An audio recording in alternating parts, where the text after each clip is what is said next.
This is the X&C Podcast, your Xbox newscast, featuring Colteastwood and Mag, hosting industry interviews and gaming talk live on YouTube every Monday night at 5 p.m. on the West Coast, 8 p.m. on the East Coast. For all of you listening around the world, X&C Podcast is available on demand on Spotify, Google, and Apple Podcasts. Welcome to the show. Join the chat, hit the like button, and let's get into this week's topics with the Xbox Newscast. Welcome to X&Z Podcast 178, and I'm here with middle-aged Mag. The name's Junior. Yeah. Named after a dog. They paid me a lot of money for this movie. Yeah, so I just did another one. I don't care about Disney, and I don't care about this character anymore. I just want the $50 million. Anyways, like, Colt, how you doing there, buddy? That song follows me wherever I go. Yeah, it's so cranky. Dude, I even have the leather jacket on. I got my hat. Look at this. I got my Raiders of the Lost Ark. I got my Raiders of the Lost Ark shirt on. Dude, we're ready to rock here. What's going on? We are ready. And by the way, I just like to point out, I know that he listens sometimes, but you know, the guys at Bethesda, your Indiana Jones hats suck. Okay, they suck. I saw Todd Howard's hat. It looked ridiculous. This is the official Indiana Jones hat right here. What are you wearing? Did you guys run out of budget? Like, did you run out of budget for the costume? This is the Game Pass version right here. That's the Etsy version. That's Yeah, the Wish. yeah. That's the Indiana Jones Wish version. What did you guys run out of budget in the costume department? What happened? Look, this is it right here. Anyways, we got a lot to talk about tonight. Let me take this hat off so I can actually talk. And I got to take this leather jacket off because I'm roasting like a meatloaf in here, okay? Give me a second here. I don't know how the hell Indy goes in the blood temples of South America when it's like 125 degrees and he's wearing the leather jacket. Dude, wear a t-shirt. You're going to die out there. Give me a second. Yeah, he was mad that he was like, do I really have to wear the hat and the leather jacket? And Steve Spiller's like, yeah, this is what the people wear back then. Yeah, he was a cranky guy. Dude, Harrison Ford is always a cranky guy, but he's hilarious. I love him. Yeah. So I've talked quite a bit about Indiana Jones. We'll start there, I guess. The great B. Rich says Colt's hat's much better. I don't know about that. Who the hell said that? Listen. What fraudulent human being just said that? The great B. Rich. Be rich. You be wrong, Rich. That's what's going on. Maybe if I wore this thing out in the wild and got it like broken in, it might be something. But I would rather get a sunburn. You got to go on as many adventures. Hey, who's called? Taylor Parker from France. Welcome to the show, my friend. Welcome to the show. Thank you for tuning in. So Colt, I don't have to ask you, what have you been playing this week? Because we all know what we've been playing this week, right? Yeah. So unless there's something else that you're going to throw me a curveball, but I do have a curveball. Once I finished Indy, I pretty much finished everything I think I want to do in Indy the other day, and I've been playing Mass Effect Andromeda, which is like why? But I have a reason, and it might become a video, and it might be really enjoyable. But we'll see. But yeah, well, I want to hear from you because we haven't talked. What is it? How far in are you? I'm about 13 hours in, and the experience has been wonderful. I have a few, like, it's one of those games that I find myself just sort of there with, like staring at the screen and just sort of like, you know what I mean? Like things could be happening. Like my dryer could be on fire. The cat turned on the water faucet in the kitchen and water's going on the floor, and you're just kind of zoned out and you're zoned in on what's going on in the game. And that's what I'm finding this game is all about. Like it's very enveloping. Now there are a couple of hiccups that I saw, but we'll get into that. So you want my whole spiel? I'll give you first of all, I found the one woke moment that really bothered me. Okay. I'm going to tell you this right now, folks. All right. I'm going to tell you right now. Indy picks up at one point. I'm in the Vatican, and I'm going to stay spoiler free, okay, for anybody who hasn't played it yet or anything like that, right? But I think you guys get a laugh out of this. He picks up one of those artifacts, like the secrets that you could find. Like I think in the Vatican you can find 10 different secrets or whatever. You get an achievement for it or whatever. Blah blah blah. So, anyways, I'm going around finding the secret artifacts and all that. And doesn't he pick up one and he says, I'll do my best Indy voice I possibly can. He goes, well, I'm going to take this and I'm going to return it to its proper owner. And I'm like, you're going to do what? You're going to do no such thing, Mr. Indiana Jones. Dr. Jones, you are going to steal it and you're going to culturally appropriate it and put it in a British museum where it belongs. Because when you're defeated, sorry, we get to take your stuff. It's just like being a bully in school. What, is the bully going to beat you up and not take your milk money? Let's go. What are we talking about? What did he always say in the movies, Colt? What did he say in the movies? It belongs in a museum. It belongs in a museum. That's right. It belongs in a museum. And all of a sudden, I'm like, oh, you're a hippie now? I'm going to return it to its proper owner. Sorry, that's well. It depends. What did he pick up? Was it an old artifact, like an old ancient? Yeah. Well, yeah, it was just like some old artifact. I'm just playing around. But the old Italian New Yorker just came out of me there. But anyways, in all seriousness, Indiana Jones would never say that. Come on, it belongs in a museum. So you would take it. Yes. Without spoiling, did you course. know about the very first mission, or did it get spoiled for you before you loaded up? That you actually get to play the Blood Temple. Yeah, I mean, you spoiled it. I don't know. I think the game's been out 24 hours for everybody. Isn't it the opening credit? No, but people might not even know what that even means. Oh, yeah, sure. They probably wouldn't. Right? Did you know that was coming, or was that like a surprise? No, I actually didn't know that you'd be... Well, I saw a screenshot from somebody inside that temple or whatever. Yeah. Bat out of Hades, you're making me laugh. Sorry. But I'm just getting excited here, okay? I'm just joking around, so nobody get their panties in a knot. We're just having some fun here. Anyways, in all seriousness, yeah, he was joking about the woke thing, by the way, guys. Yeah, he's having some fun. Okay. Well, it belongs in a museum. But yeah. I mean, regardless, whatever. That whoever wrote that was part of the modern audience. You know, where the guy goes, "This is written for the modern audience." That was the one moment right there, folks. That was the one moment. And don't think it was going to escape Mag's grip. Okay, it didn't escape my grip. I was like, what did you just say there, Dr. Jones? Anyways, I didn't know that the credits. I didn't know that the credits were going to be that. Like I said, I'll stay spoiler free for anybody who doesn't know. It was wonderful. I died about 75 times trying to figure out what I'm supposed to do, right? Because there's things going on and stuff, and I'm like, what's happening? Pew dead, pew dead, pew dead, and I'm like, oh, what is? I'm like, oh, okay, and I'm like, it's one of those games. Let me slow down. Let me read the room, so to speak.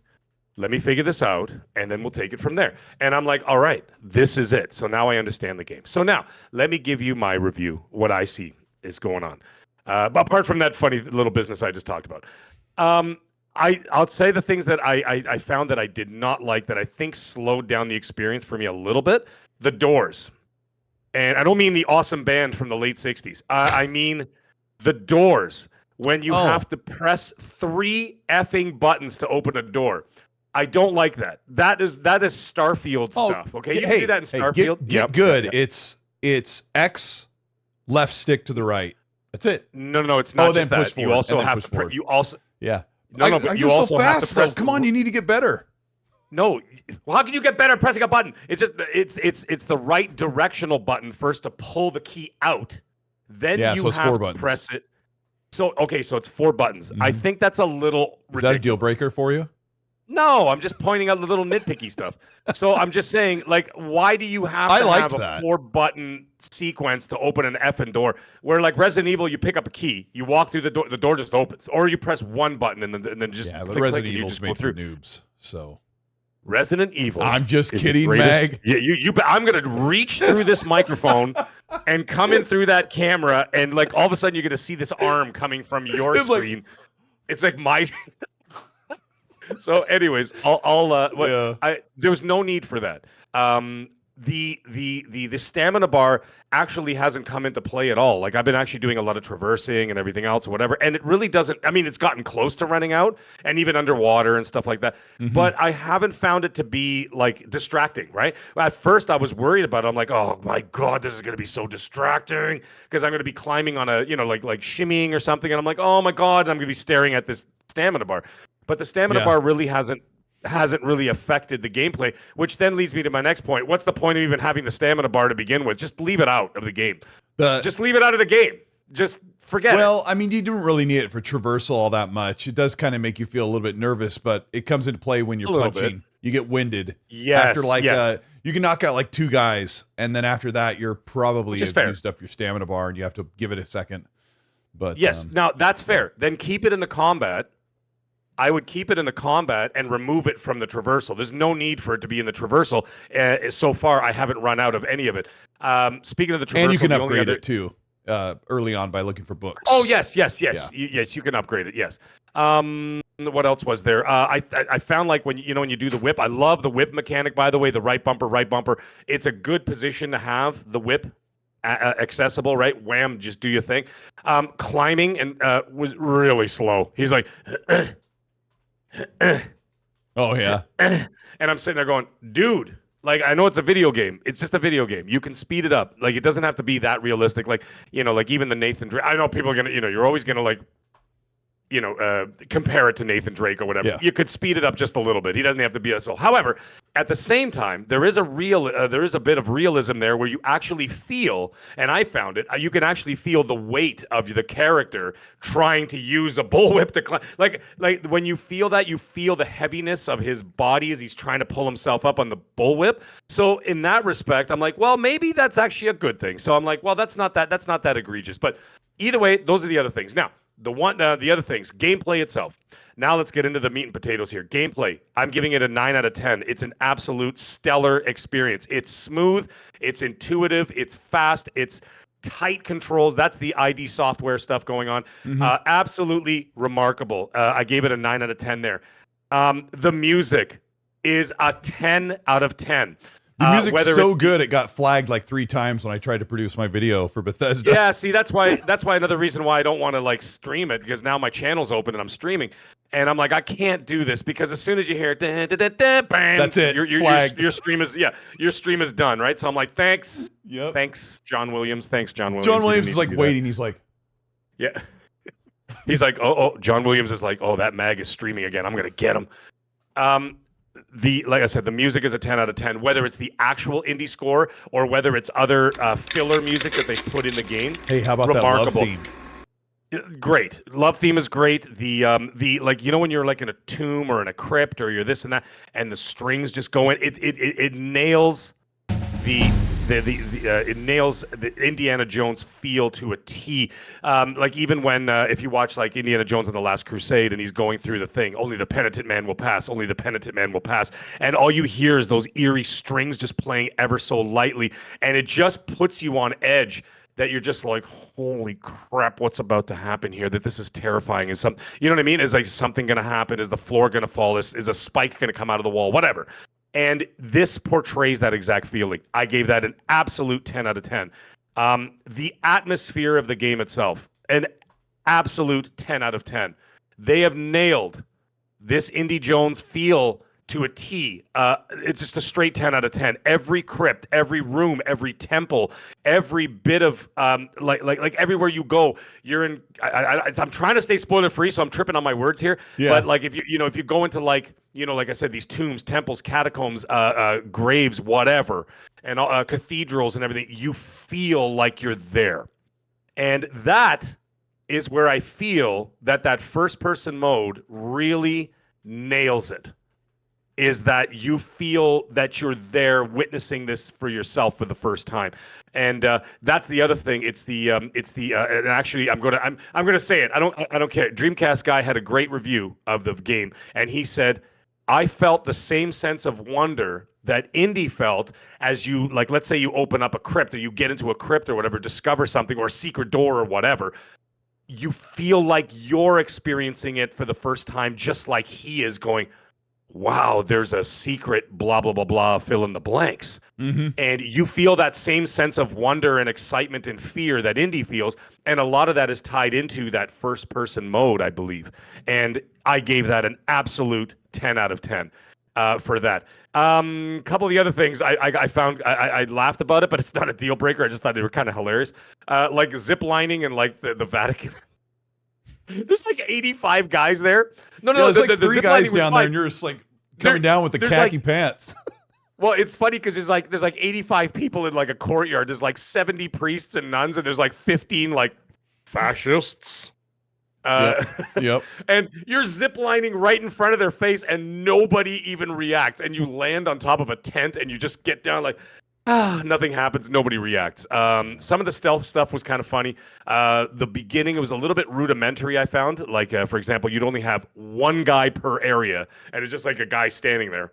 And they would react to a sound, but not really. Like, it would kind of react. I reached an area where I had two guys standing within 5 feet of each other. I beat the snot out of one guy with like a sewer pipe, and the other guy was literally like 2 feet away, and he didn't even react. And I was just like, oh, okay. But I'm like, whatever. It's not a deal breaker. It was just funny things that I observed. What else was there? There was a couple of things. Did you go into any restricted areas? Because that's where a lot of soldiers are, and they get really pissed. Yeah. And actually, well, I can't say something else, but there's something about the captains recognize, you know what I mean? Like being a little bit suspicious, a little sus, as it were, about who you are. Strawberry milkshake. Yeah. What else was there? I liked some details. The candles, like when you're holding a candle or a torch or whatever, and you turn and you just like you see the flame flicker ever so slightly as you hit like a draft. Wait till you see the hair. Wait till you see the hair physics when the wind's blowing or when big things happen. You'll see it. It's awesome. That's pretty cool too. Well, that's great. So that's my what location are you at right now? You said you're 13 hours in. We're getting like a full review from you. I'm still in Italy, but I'm literally at the cutscene going into the next area. But the reason why is because I'm destroying every square inch of the place. Yeah. And I'm taking my sweet time with this. Like I know people can be like, oh well, you could beeline the game in like 12 to 15 hours. And I'm like, but why? They've given you all this stuff to be able to explore and check out and you know what I mean? And learn, because there's stuff to learn too. Really interesting things. The puzzles, the mechanics, I really like those too. I like the side quests, like they're not really side quests, like the little side journeys you can go on and discover things. And that's kind of what you're supposed to be doing. That's what Indiana Jones does. Yeah. You're discovering, you're looking into things, whatever. And so I feel that you'd be cheapening the experience if you just race from A to B. Because that's not what he would do. Well, dude, you were also reviewing the game. It's a little different. Like if I'm reviewing the game officially. I had to go back. I did like maybe a quarter or half of the content and moved on to Giza, which is the next level. And yeah, I didn't realize. Yeah. So there's so much content there. I did not expect them to give you this fully fleshed out semi-open world. I wasn't expecting that from MachineGames. You know, I actually wasn't either. And so far, like Chris Smith just said, he goes, I'll be spending another 5 hours in the Vatican. Yes, because there's so much to do. There's no rush. There's no race to the finish. Like, I don't have to race to the finish here. I'll probably spend another 2 weeks on the game in between. I'm also playing Stellar Blade on the PlayStation. So I'll be going back and forth between the two games. But yeah, I mean, about 13 hours in, and like I could easily see myself tripling that. Yeah. And no, I didn't. I didn't rush through the game. I put almost 40 hours into it. I just rushed to the third level and realized I really needed to go back and find upgrades and experience a bunch more content that I didn't realize was even there. Because when I played the preview back in October, we ran through Marshall College quickly. It was like basically walk down, confront somebody, and then you whisk off to Giza. And I didn't realize that they were going to have these fleshed out open worlds the way they were, and that you'd go underground and there'd be whole levels there that were like fully set up. So yeah, I went back and did so much content in the game. It was crazy. Yeah. Well, the thing is that I find that like it'll reward you for going back and discovering all these things. Yeah. And it's not just like, oh, well, here's a useless little piece of paper that just says a little this and that about whatever, and then you don't really learn or discover anything. This actually feels like you're being rewarded properly for going back and discovering all these different things. I really like the puzzles too. The puzzles were actually a lot of fun. They're not egregious and ridiculous. They're just enough to make you think about it. You know what I mean? And you'd be like, oh, you know what? Like that was pretty fun. Like I enjoyed that. There's a one with a fountain. I'm not going to get into it. You know which one I'm talking about.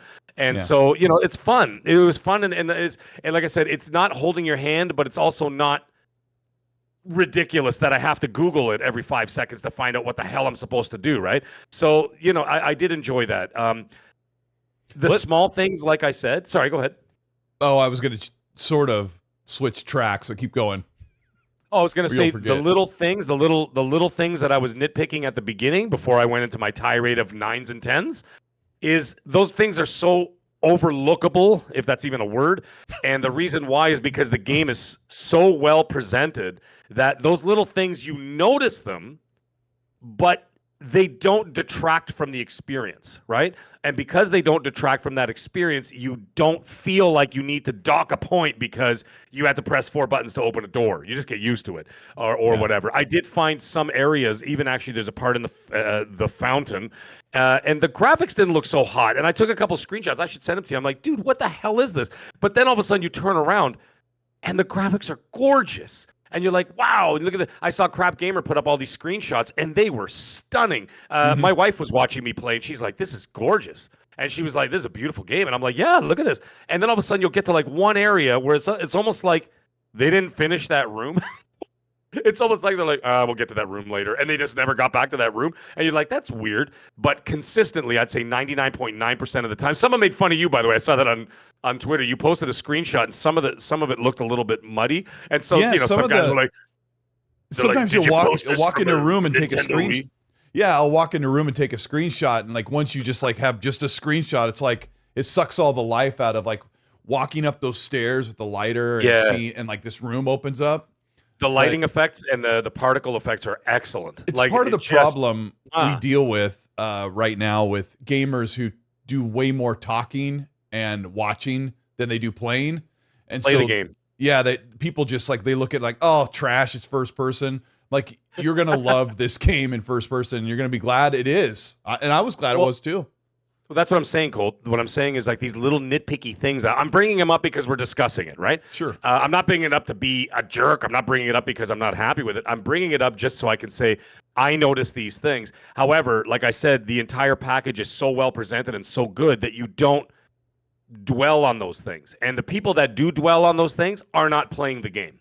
Right, those are the people who are observing on Twitter or whatever, that kind of thing, or in the YouTube comments. They're not actually sitting there playing the game. If you were to actively sit there and play the game, those little things that you're bitching about or complaining about, you would just leave. You would just forget about it because you know what, this is a great game. So I'm giving it a 9 out of 10. And you're 13 hours in. Stands. Yeah. No, I'm saying 13 hours in, I'm giving it, like, I'm preemptively, when I'm done the game in a few weeks, because like I said, I'm taking my sweet ass time. It's funny because you're in the slow part of the game. That's funny.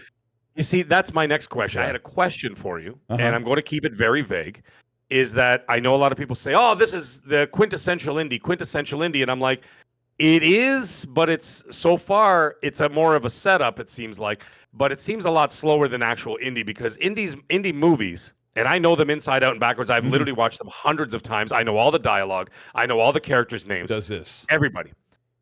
Right. So what happens is, like, for example, the only stealth moment in Raiders of the Lost Ark is literally when he's in the German submarine cave outside of the because I don't want to say it because you get in trouble for it. Strawberry milkshake.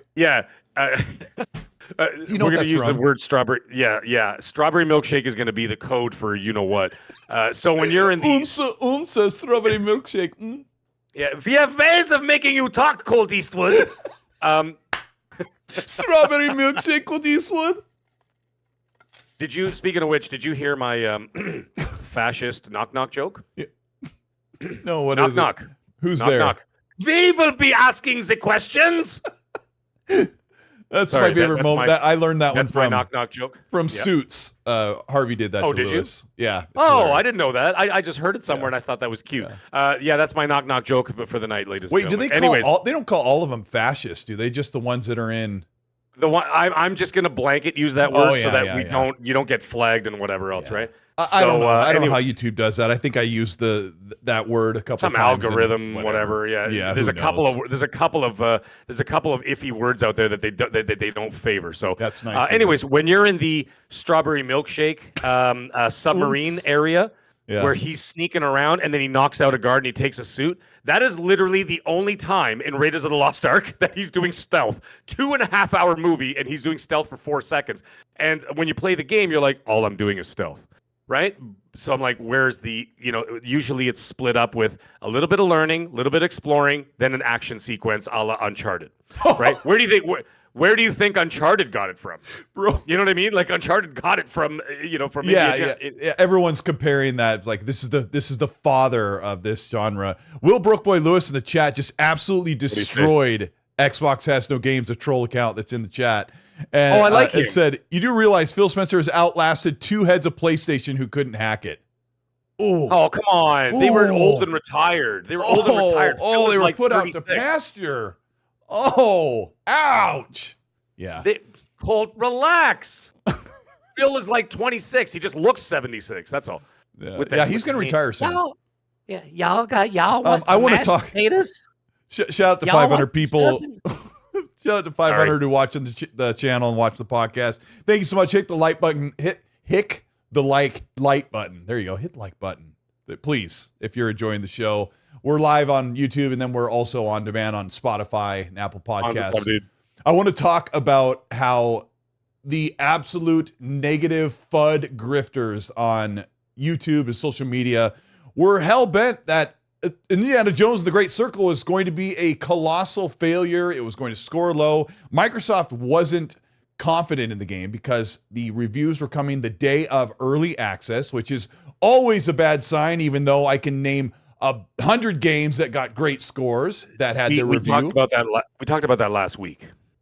Yeah, we named the games that were critically well received that the reviews dropped the day that they released. Sorry, carry on. Yeah, I had a short conversation with Smash JT, who is one of those channels that riles up an army of angry, I don't like gaming anymore because nothing is going to pan out the way we wanted. Which, there's things to fight for, but not every game falls into that category so that you can make content or whatever it is. But Indiana Jones, an 87 on OpenCritic and Metacritic, which is really good. It deserves it. It's up there with Cyberpunk. It's up there with most of the competition. It's doing pretty good.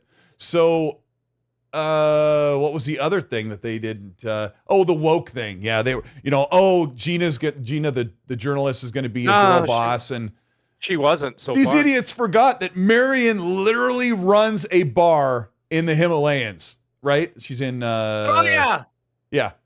She runs. She owns and runs this bar. Outdrinks the guy under the table, right? And then in Nepal, it's in a big firefight.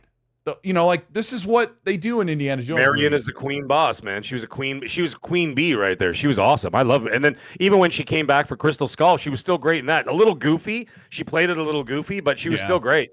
Still cool Marion was Marion. Yeah, it was great to see. Yeah, they wanted the woke girl boss thing, and really for the most part, they couldn't find anything. They tried, but just a Indiana Jones thing.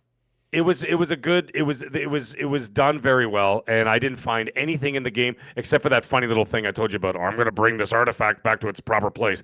Other than that, there was nothing else, and that's nothing to make a video about. It's like, you'll never believe what happened in Indiana Jones. He plans on returning an artifact to its proper place. I just pointed it out because I thought it was funny. Well, somebody pointed that out to you, or you saw them? I discovered it myself when I was playing the game.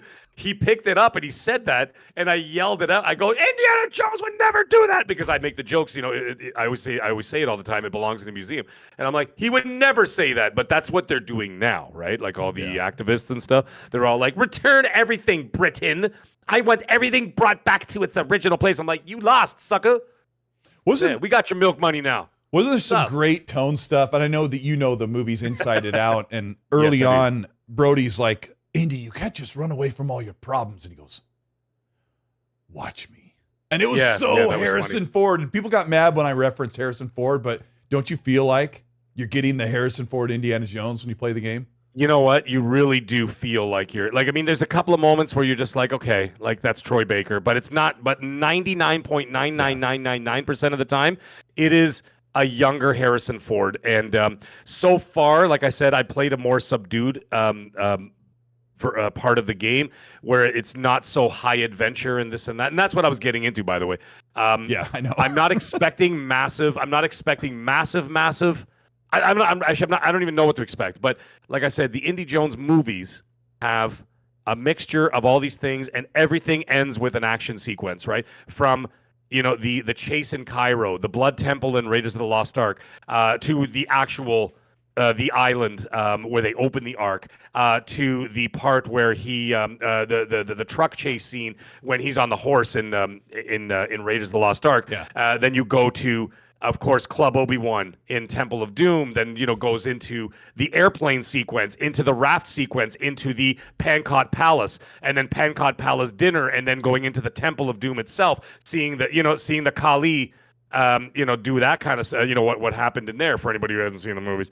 And you know what I mean? And so there was always like a bit of sneaking, a bit of this, and then an action piece, and then a this and this and an action piece.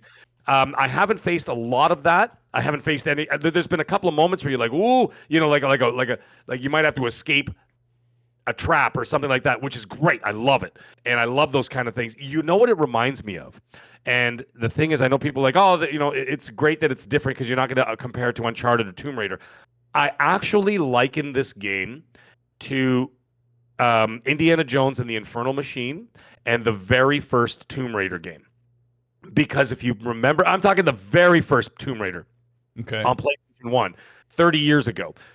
If you play that game, there's very little action in that game. It's all about explore, like the original Tomb Raider, which is also my second favorite series of all time, next to Resident Evil.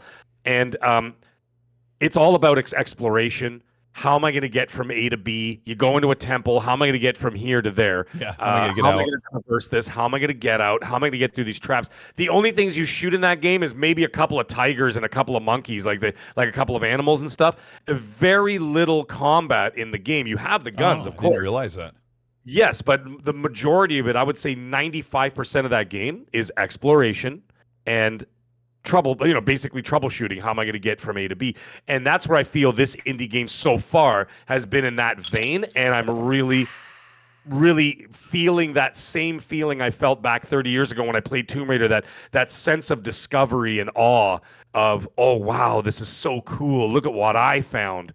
Look at this secret door.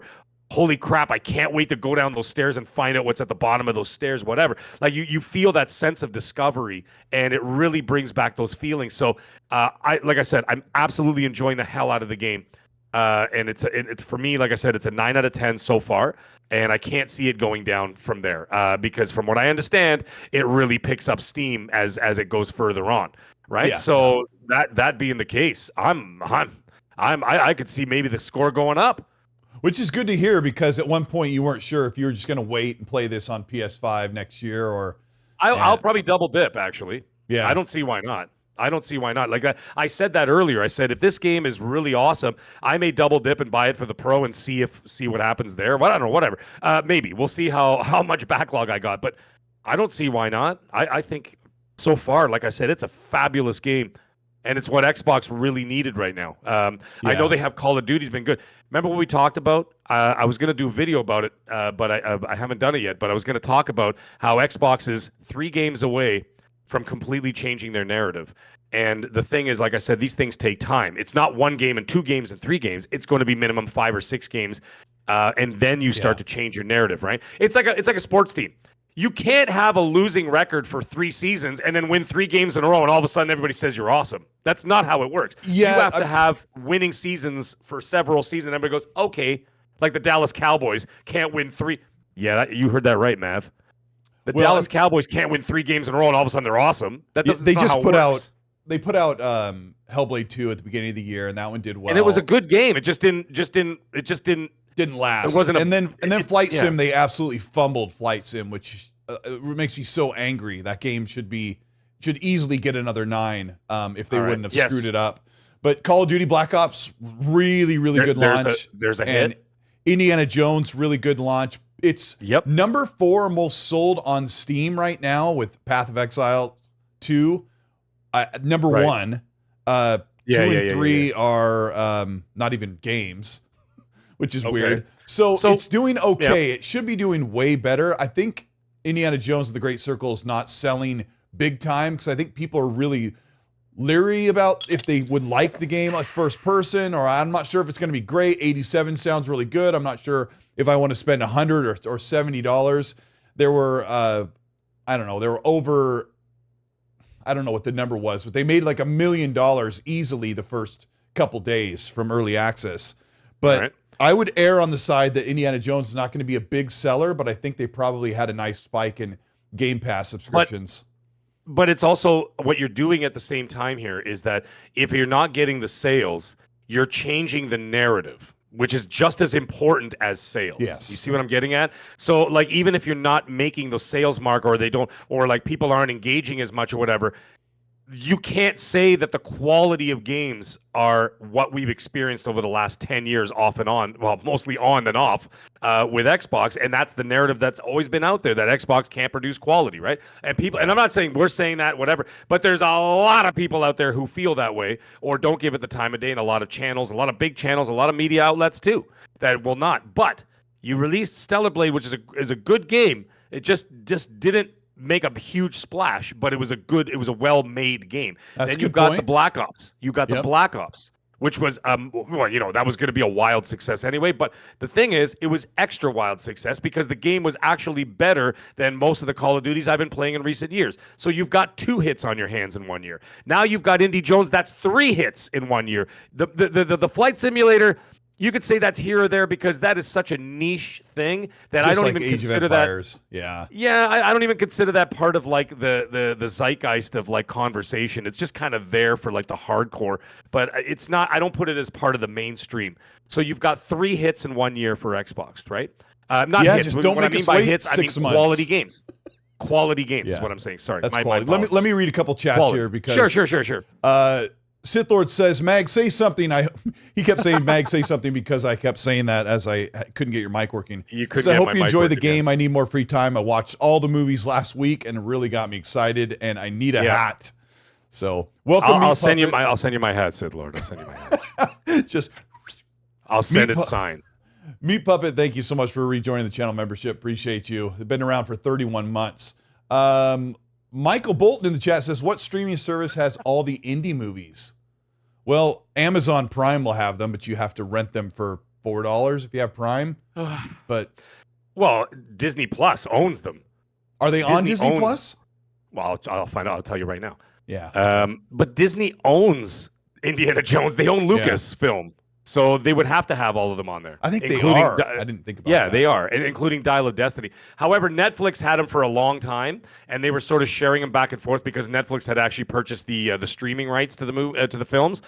So they were on there for a while, and I rewatch them like once, like basically twice a year. I'll rewatch. By the way, Dial of Destiny's not a bad movie. I liked it. It has its moments. It's a little too long. They could have cut out about 40 minutes of it. But it's actually not that bad of a film, and even Crystal Skull has its moments. Like it's not all bad. Like there's still like classic indie in there. It's just my problem with the Crystal Skull is that there was too much of the egregious use of cheap CGI effects. Yeah, the ants. The ants, like that's absolutely ridiculous. Like you couldn't find an ant farm. You couldn't unleash even hell on everyone. Grandpa's Barbecue Cape Cat. Steve couldn't afford it. I know a guy who does CGI. Grandpa's Barbecue Game Cat, thank you so much for the Australian $2. Says, so Colt, you playing indie on PC or Xbox? I was only able to play it on Xbox Series X on my review, and I'm glad I did. It ran and looked great the entire time. Digital Foundry. Sorry, Meg. What was that? No, sorry. No. I'm saying it's run fabulous. It's great. Digital Foundry says it's 1800p 60 with really no drops, meaning that it's 75% of native 4K.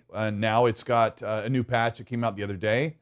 Gives it path tracing and ray tracing. I haven't even seen that yet. So, it's Xbox is an incredible place to put it on there. Although Xbox has no games, has no idea about anything. I like Xbox has no games. He's over there crying that that our disk drive in our Series X doesn't detach. Why the fudge would I want it to detach? Tell me why I would want my disk drive to come off of my Series X and then put it back on. You realize the detachable is like we screwed up and we had to make a choice. All right, we got JV Smooth says, would you guys recommend this game? Absolutely.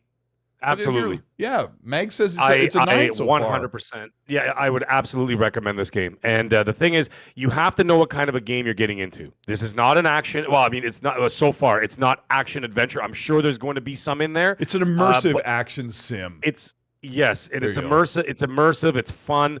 It's I enjoy the pace because I'm an atmosphere kind of guy. Like, for example, yes, I watch like modern horror. I always do. I'm a huge horror fan.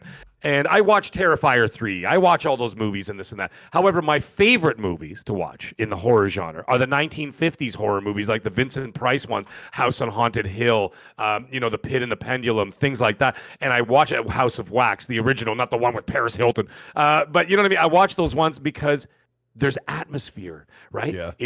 It's slow and methodical. The music's great. Like the ground has, the fog machines and the scary forests and the castles and all this kind of stuff. Like, I love atmosphere, right? You give me great atmosphere. You got me. You got me by the short and curlies. I'm in. And the thing is, this game does that, right? Yeah. It nails it right away. And the best thing they could have done for the director of this game, the best thing they could have done was have that opening sequence be what you play through to really set the tone for the feeling, the sound, the music, the whole thing. And it doesn't so much feel like, there's a couple of moments where you feel like it's an Indiana Jones simulator, which I'm not. I don't like simulators.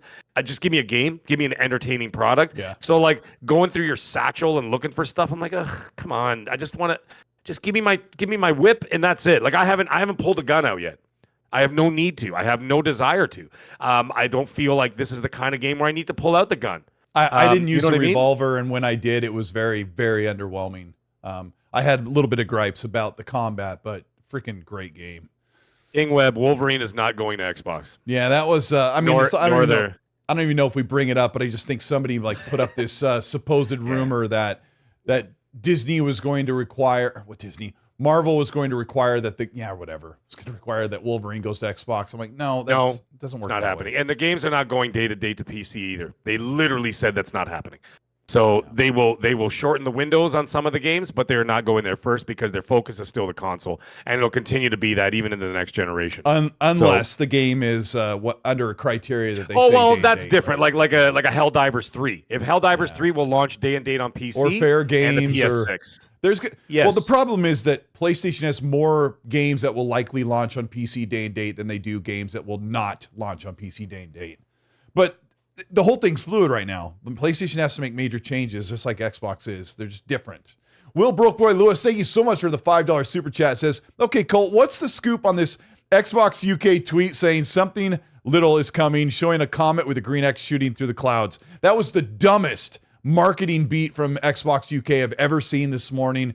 It was a black night sky with a green comet coming in, Xbox logo on it, and it said something little is coming, and everyone is like, oh my gosh, the Xbox handheld. We're going to talk about Sarah Bond's hardware conversation in a minute here, but this was for FC 2025, the football soccer game that comes out every year from EA.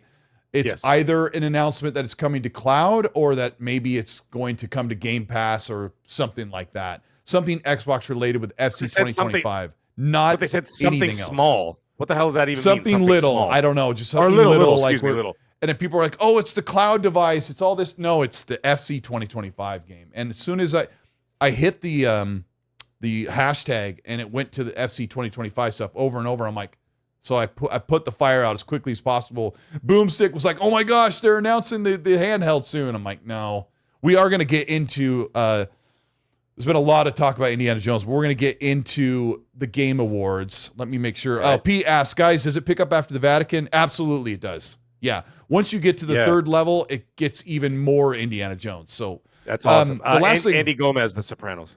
Sorry, I'm answering a question. And fun speculation. Don't be asking questions about my satchel, okay? My satchel is my personal business. And I hope you were here 5 minutes ago when I was talking smack about the Cowboys. Oh my gosh. Go Bills. Carry on. Thank you, 600 of you are watching. Hit the like button if you're enjoying the show. We're going to talk about the Game Awards. And to close out our discussion with Indiana Jones and the Great Circle, RGT, a content creator I really like, is loving Indiana Jones. And he said, this truly exposes the problem with Jeff Keighley's Game Awards show, where December 7th and December 9th, one of the greatest games of the year, he said, like one of the top games of the year is Indiana Jones, The Great Circle. It's up in the upper echelon. This freaking panel that Jeff Keighley has pushed up Elden Ring's DLC in the Game of the Year pocket when something like Indiana Jones could have been in there, or something else that was brand new from a development team that had their big moment and released a game. We've made our gripes about the DLC thing.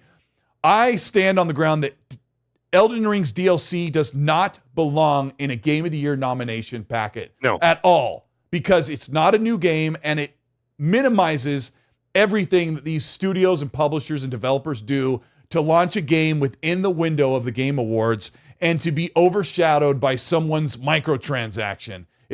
That's a joke, but it's absolutely ridiculous. It's egregious, and it's other adjectives and verbs that sound really super negative. But yes, I don't think that Elden Ring deserves to be in that slot. Indiana Jones is right on the cusp, and I know and I understand that this Thursday, 4 days before the show, is when Jeff's putting the show together. It takes a month to put everything together. There's no way that he could say, well, let's wait until the first week and Indiana Jones can be in there. But Indiana Jones would absolutely be several times over nominated for Game of the Year awards across their categories. It would be nominated if it came out earlier. It needed to come out earlier. The thing is, it's too close to the cutoff time because the show has to be produced. That is the same reason why. It's not Keeley. It's not anything else. It's the same reason why that Christmas Day is the cutoff for the Academy Awards exactly 7 weeks before they go live, right? There's a reason it has to be put into production. First of all, they have to be watched. The voting has to happen. Then it has to be accumulated. The cards have to be printed. They have to be put in a safe. It's a whole organization, and it's a whole thing. And that is why there's a cutoff. However, the Game Awards is not as complicated. Doesn't have as many members as the Academy does in Hollywood. So therefore, the cutoff is the 15th. I think that, in my personal opinion, I know obviously you wanted to give Call of Duty a little bit of breathing space. I think they should have released it knowing damn well that this game was hot. I think they should have released it. I think they should. No, I think they should have released it before on the cutoff date. They didn't have ray tracing ready anyway. Why not? It doesn't. Like, the game looks fantastic, and the game. Look at. What did I say before earlier in the show? I said the shortcomings of that game, which are very minimal to me. The shortcomings of that game are going to be overshadowed by the fact that it's a fantastic game. So I don't think people would dwell on the fact that it took 4 buttons to open a door. They're not going to dock points for that. Or like all of a sudden I walk into a room and it looks like I'm playing it on the Wii U and I'm like, whoa! And then you walk out and then the rest of the game is fantastic, right? So I'm like, okay, well, no one's going to notice that. So therefore, I think without the ray tracing, it would have been just fine. It would be something you could patch in later for the hardcore or for the for the PC. I don't like crap being delayed when it should be there at launch. Shout out to Paris in the chat who says, if Bethesda wanted indie to be considered for the Game Awards, they would have given judges an early review copy like they did for Stalker 2 as an example. Wow. And I'm not blaming Jeff fully because MachineGames wasn't ready to launch this game until December 7th or 9th or whatever the official date that you want to call it. So I could sit here and say it would have been really great if MachineGames got indie out at the very end of November and still hit the deadline, but that's not their priority. Their priority is to give you the best product that they can give you as promised for that $70 price tag. But could Jeff Keighley have moved the deadline an extra week or so? Not really. And like RGT explained, and I was in a space with Jeff a couple of years ago about the advertising thing. Like, you don't want to move the Game Awards to January. You'd lose so much money. There's like a honeypot of money waiting for you right before Christmas to do this show in the opening weeks of December. And I understand. Yeah. Yeah. Like I see Mav talking about it in the chat, fun speculation. Go sub to his channel, by the way. If you haven't subbed to his channel already, please go see him and check him out. Mav was saying that they should move to the end of January. The marketing revenue is not as high at the end of January, and viewership is traditionally it's also traditionally on YouTube. Lower. It's cut in half. To keep that in mind, Mav.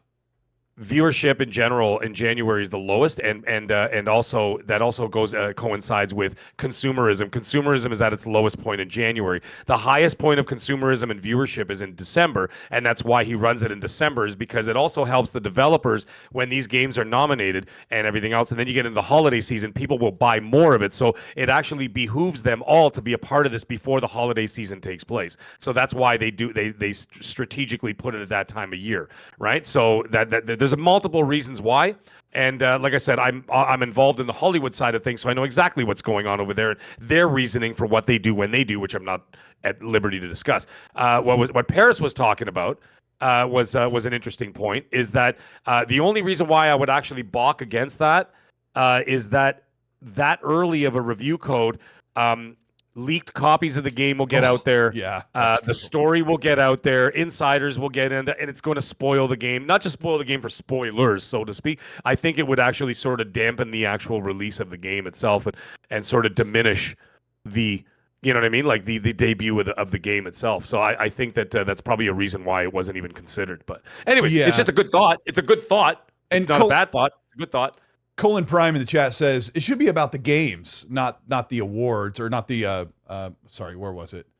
It's not about the money, it's about the games. And he's absolutely right, but from our if you wanted to run a clean and pure award show, you could do it online digitally and it could be so much easier. But the thing that I really respect about Jeff is he brings all these trailers and news beats in. He gets people up on stage. You get to see the people that made the games, the people that were in the games, and he puts on a full show. And he wants to make his money back, and he makes a ton of money by doing that. And so I don't think he should move it to January.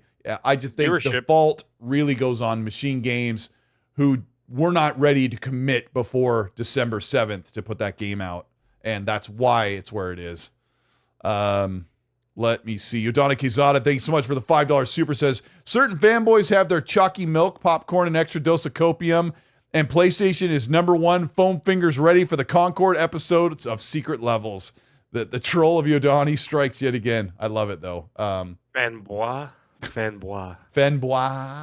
That's how you say it when you're in France or Quebec. You say fanbois. Yeah. Anyways, as far as the DLC, IGN put out a poll with 50,000 votes, and it was like 76% or something like that said Elden Ring shouldn't be considered a Game of the Year nominee slot. And I know that it's some of the best crap that's come out this year, but I don't know, kind of a weird year. Yeah, but what I don't understand is that why wasn't it put in the same category that what was it called? Phantom Liberty was put in the ongoing game or whatever, the ongoing game category. Isn't that what Phantom Liberty was put in for Cyberpunk? Because Cyberpunk, help me out, Chad. I think I was right on that one. I think they put the Phantom Liberty DLC in the ongoing game category, which also doesn't make any sense. I understand DLC technically is ongoing, but I figure an ongoing experience would be a multiplayer experience, like Fortnite, like Marvel Rivals, like Helldivers 2. Those are games I would consider. Warzone. I would consider those ongoing games because those are games that just continue to evolve over the years, right? So I don't think that like a single DLC would I don't even consider that to be an ongoing game. It's a one-time experience. That's whatever. So they should have a DLC of the Year award or whatever. Jason Max says Colt wants the kiddie game Astrobot to win. Astrobot's up there. I think it was kind of a funky year, and I think Astrobot is up for Game of the Year. Yeah. Yeah, and I think there was a couple games that got snubbed because at least one game got snubbed. That's actually, I'm sure that everyone could say, why wasn't this game in there? Because Elden Ring hogged one of those spots. But whatever. It's possible. I mean, what? Okay, so let me ask you. What game would you? Let's say they removed that out of there, and there's a DLC of the Year award, and they put Shadow of the Erdtree in there, and of course that would win without question. Now the thing is, what would you put in its place? I'm trying to remember what the six. Let me see what the 6 were. Oh, that's the wrong link. I know mine. I would have put Stellar Blade. I would have put Stellar Blade in there. Well, I would say that Dragon's Dogma was really, really good and should be nominated for Game of the Year, but I don't remember what it probably was. I don't remember what the actual. I can't find it, and I don't want to look while I'm doing the show. Yeah, that's why I asked. That's why I always ask the chat. I always ask the chat. I'm like, guys, stop. Grandpa Barbecue Game Cat, don't say Concord. Knock it off. Is somebody like super fast, like the quickest draw in the West when it comes to the internet tabs? That's why I love the chat, man. The chat gives us get answers, us what the 6 nominated Game of the Year games are, and just paste them in the chat. Sure. Space Marine 2, good choice. Good choice. I like that. Yeah, thank you, Mag. Let us know what your Game of the Year is. That's as Sniper. Well. What's that? Sniper 2K6 said Space Marine 2. And actually, I think someone else, Colin Prime, actually put Warhammer 2. Sorry, Colin Prime, I saw it. Shout out to Kurt5150 in the chat who says Chris Benoit, Mag. What? Chris Benoit. Chris Benoit? Yeah, do you know who that is? Or is that who you sounds look awfully like? That's awfully. Oh, okay, that's not the first time I've heard that. Silent Hill 2, thank you. That's a good one too. Well, he's a wrestler, right? Oh, Canadian professional wrestler.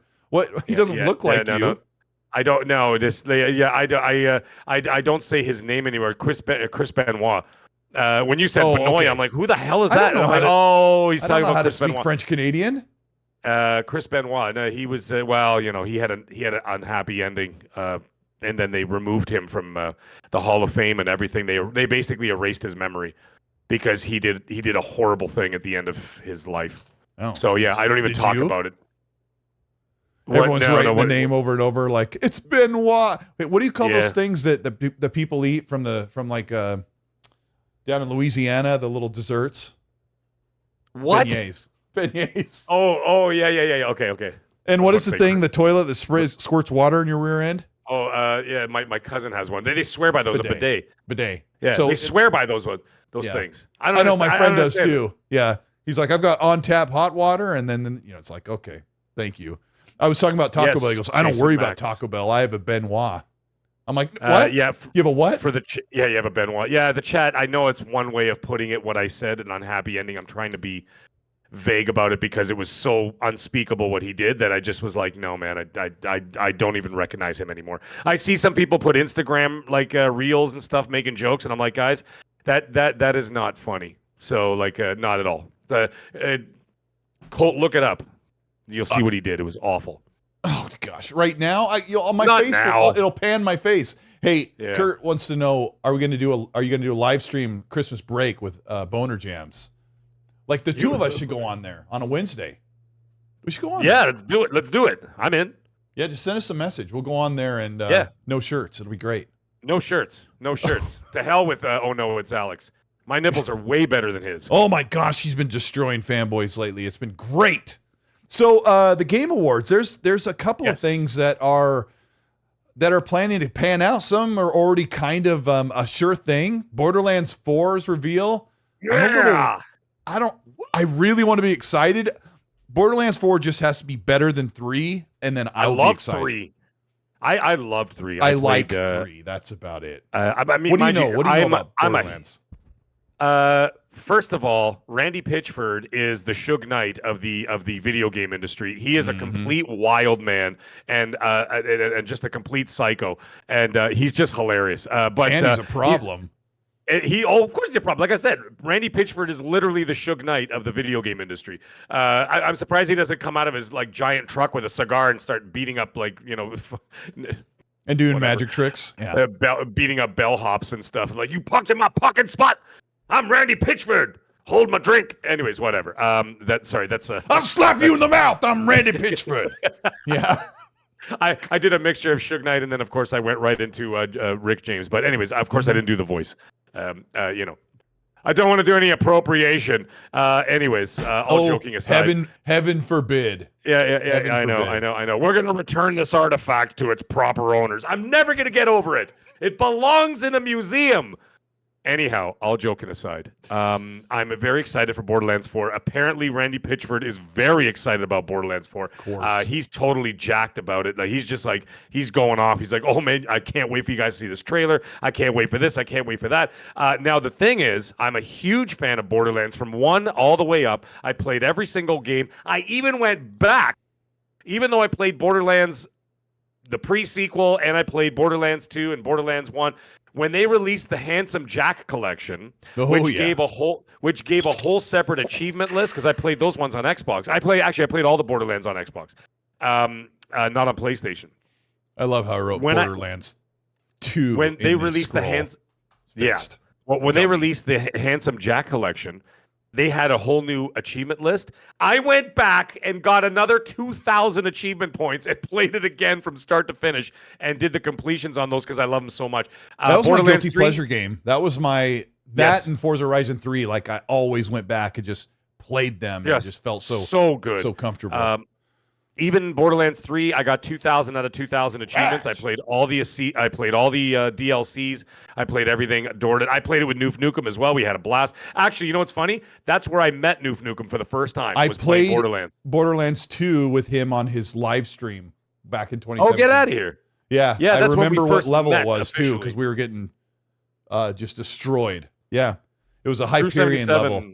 Yeah. Yeah. Oh, it was great. True 77, you're not wrong.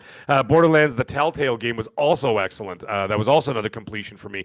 So now you're getting into part 4. Now, with the fact that Randy Pitchford is so just cranked to like the 9s for this game, I have a sneaking suspicion. No kidding. Who knows what he's? I've got his thumb drive over here. I have a feeling. If you know, you know. What would you tell me? I know, yeah, that's why I laughed off the mic.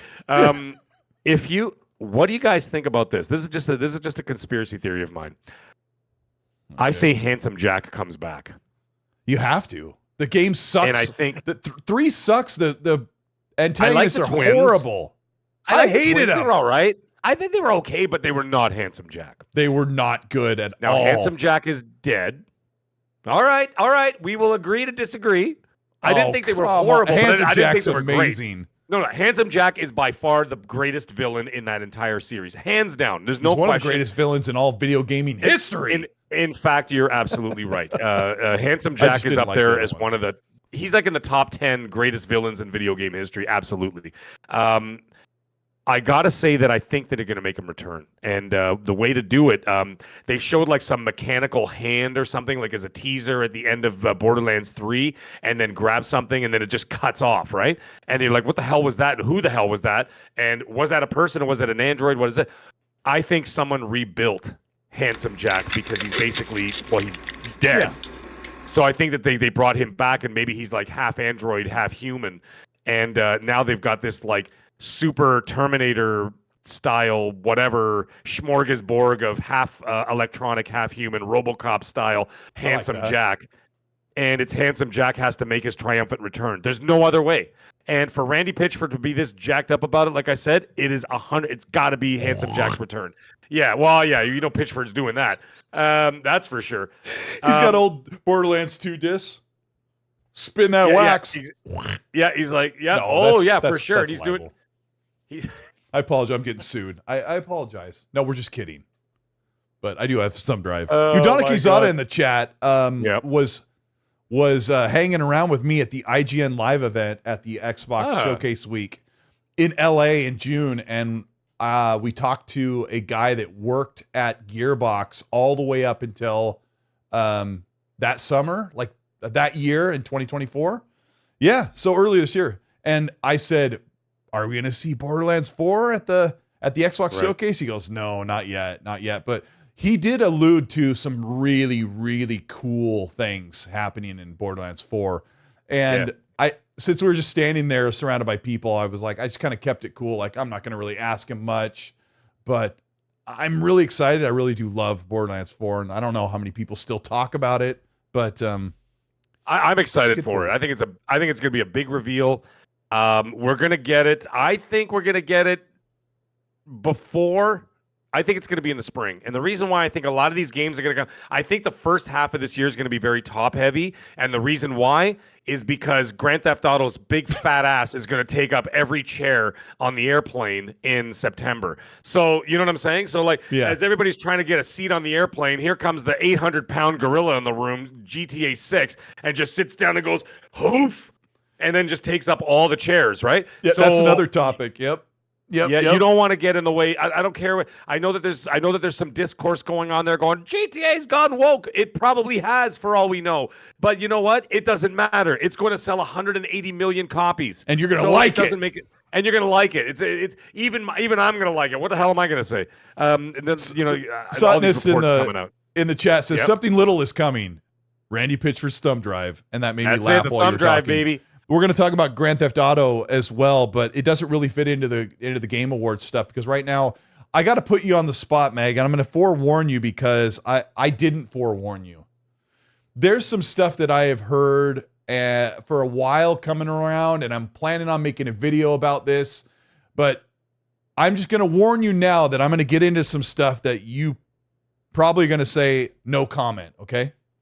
Okay. But Sarah Bond promised fans way back in February that they would have some hardware reveal for Xbox in the holiday of this year, which would be any minute now, or maybe the Game Awards. And rumors are swirling right now that there is some type of related Xbox hardware reveal. This comes on the cusp of this is a curveball for you, Mag. This comes on the cusp of a rumor from an insider that says Steam is bringing back the Steam machines, a console-like PC for under $1,000 that is made to sit next to your TV, wireless controller, plays all your Steam, Epic, EA, Ubisoft games. But there's also a rumor swirling around from weird sources. I've heard some stuff here or there that maybe a third-party companies would throw their hat in the ring to make their own Xbox or maybe even PlayStation consoles, which is a wild idea. Like Razer, think of Razer making a $800 console that is made to play everything available on PC, but it's also fully supported to play Xbox games natively. You log into your Xbox Live account, your entire library is there, and all your cross progression sweeps on through the console with Xbox Live and Play Anywhere, and everything comes with Xbox Network. This is an absolutely insane idea, but there's also the idea, and this is where it gets dicey, where Meg and I talked like 8 months ago about, is Xbox working on something that maybe isn't an Xbox? Maybe it's more of a Windows thing. It's like a Windows accessory or some type of tablet or handheld device or dockable thing that could be an Xbox console, or maybe it's not Xbox, it's got a Windows logo. If you looked at my thumbnail, I had this Surface Duo, which is the foldable phone, which could have touch controls on it. But maybe Xbox is making something that's like, hey, this isn't an Xbox, but you can kind of use it to support Xbox games. This is what we're going to dive into. I don't know where to start, but there's only two rumors related to Xbox right now for the Game Awards. One is that South of Midnight will get another trailer and a release date. Oh, great, I guess. Wow, so exciting. I mean, the game's coming out soon anyway. That I could live or die with that, and that'd be great. I'm happy either way. But is Xbox ready to actually show something little when it comes to their next device that isn't an Xbox Series X? I don't know. Mag, that's a lot to unpack. Where are you sitting on this? In regards to what you were talking about, the Game Awards, I can tell you that a game is going to be launching in March of 2025 for Xbox. I do not think that it's Doom: The Dark Ages. I haven't been given a title.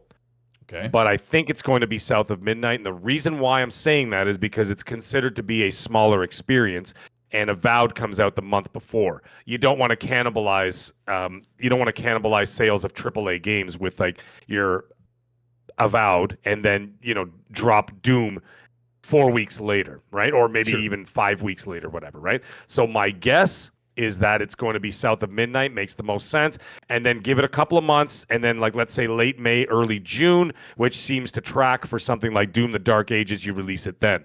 So that being the case, and then of course then you're going into the fall with Call of Duty, and I think Fable will slip out of 2025. I don't see any reason why they need to put anything else on there for the rest of the year. I think that Grand Theft Auto 6 and Call of Duty are going to dominate from September all the way till December.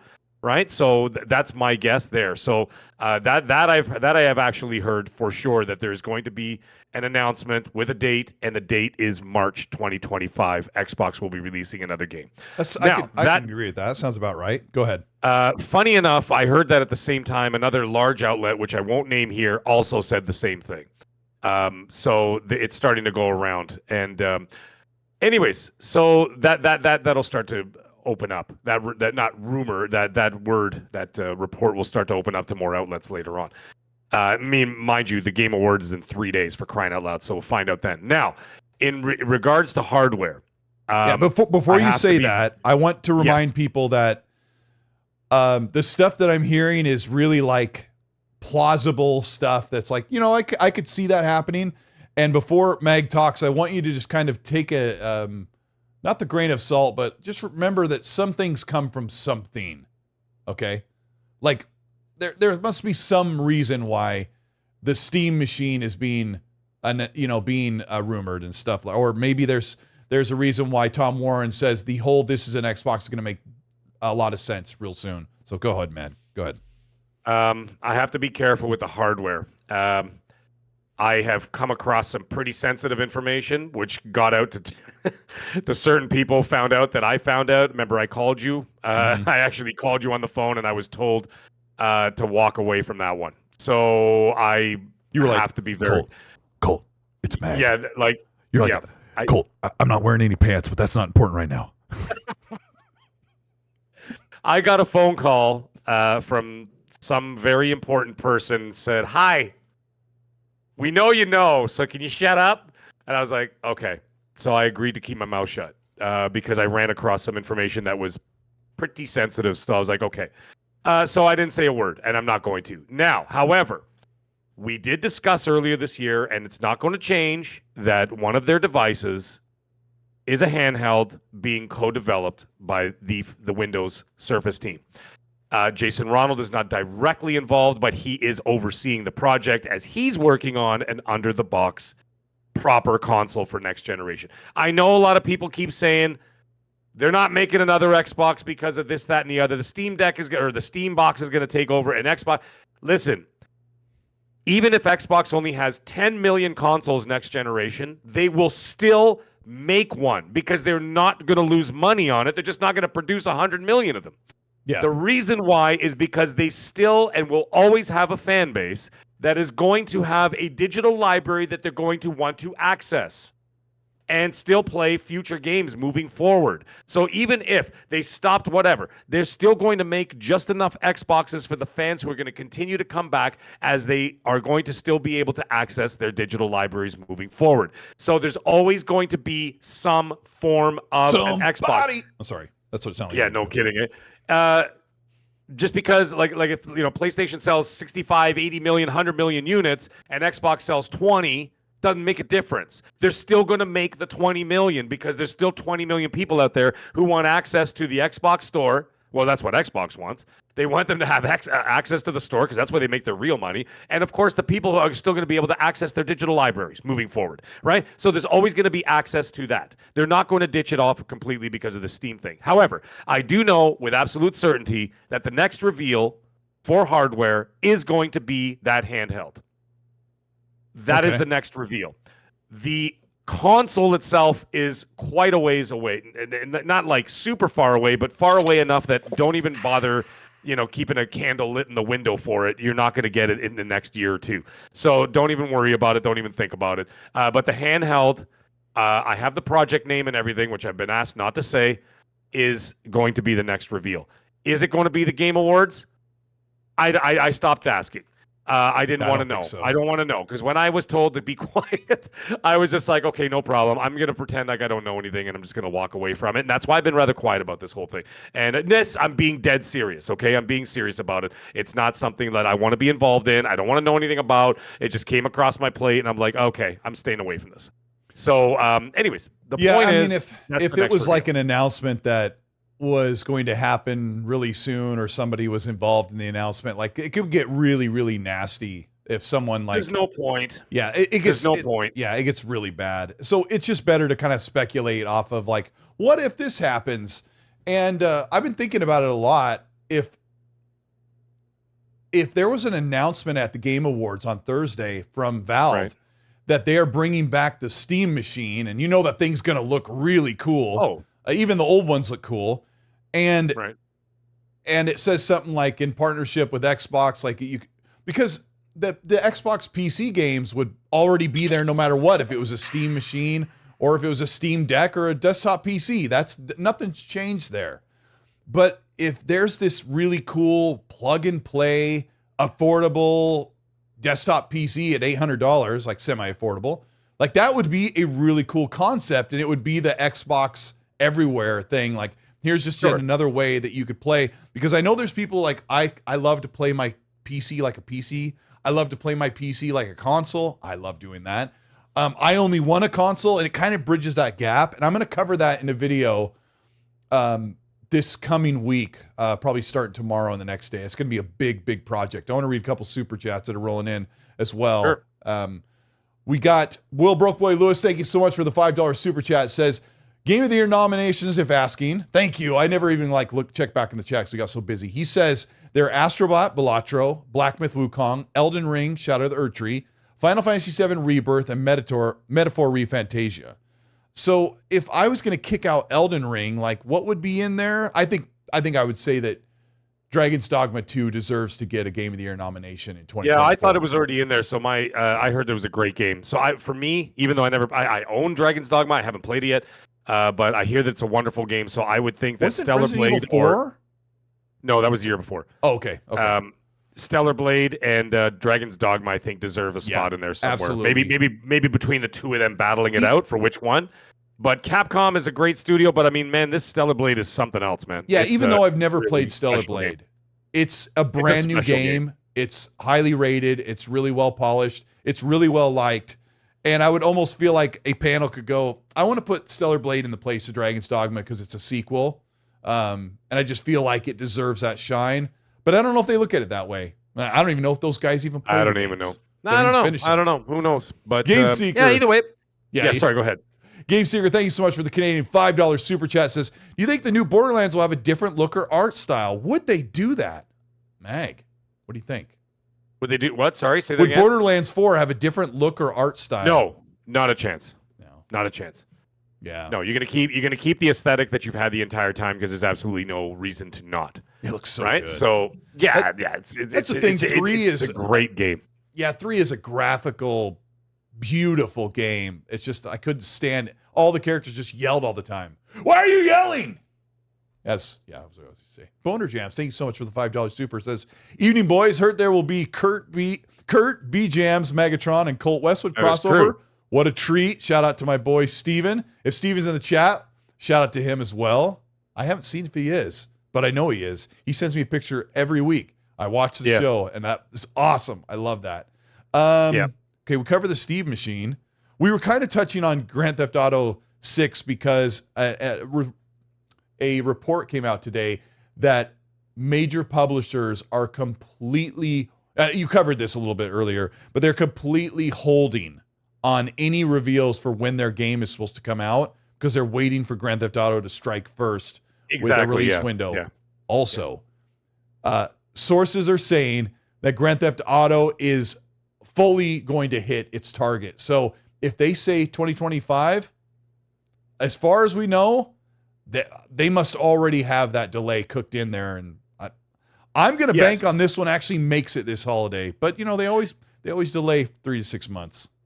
Well, yeah, you're not wrong there. But I think that, like you said, they've already sort of built in the delays into the fact that it's going to go fall 2025. I think that they wanted to come out earlier. I think they wanted to come out 2024, but you know, there's a lot of different things. There's a lot of different factors that factor, I guess, into this situation. So give them that extra time. That's what they're going to take. I still think they said they're still on target for the fall of 2025. I still think it's going to be September, and that's what everybody's waiting on because there's no point in putting anything near that. So you would think it would be September would be their like target release. That's what 6 or 5 was. September 17th. Yes. Okay. So that's what I'm thinking.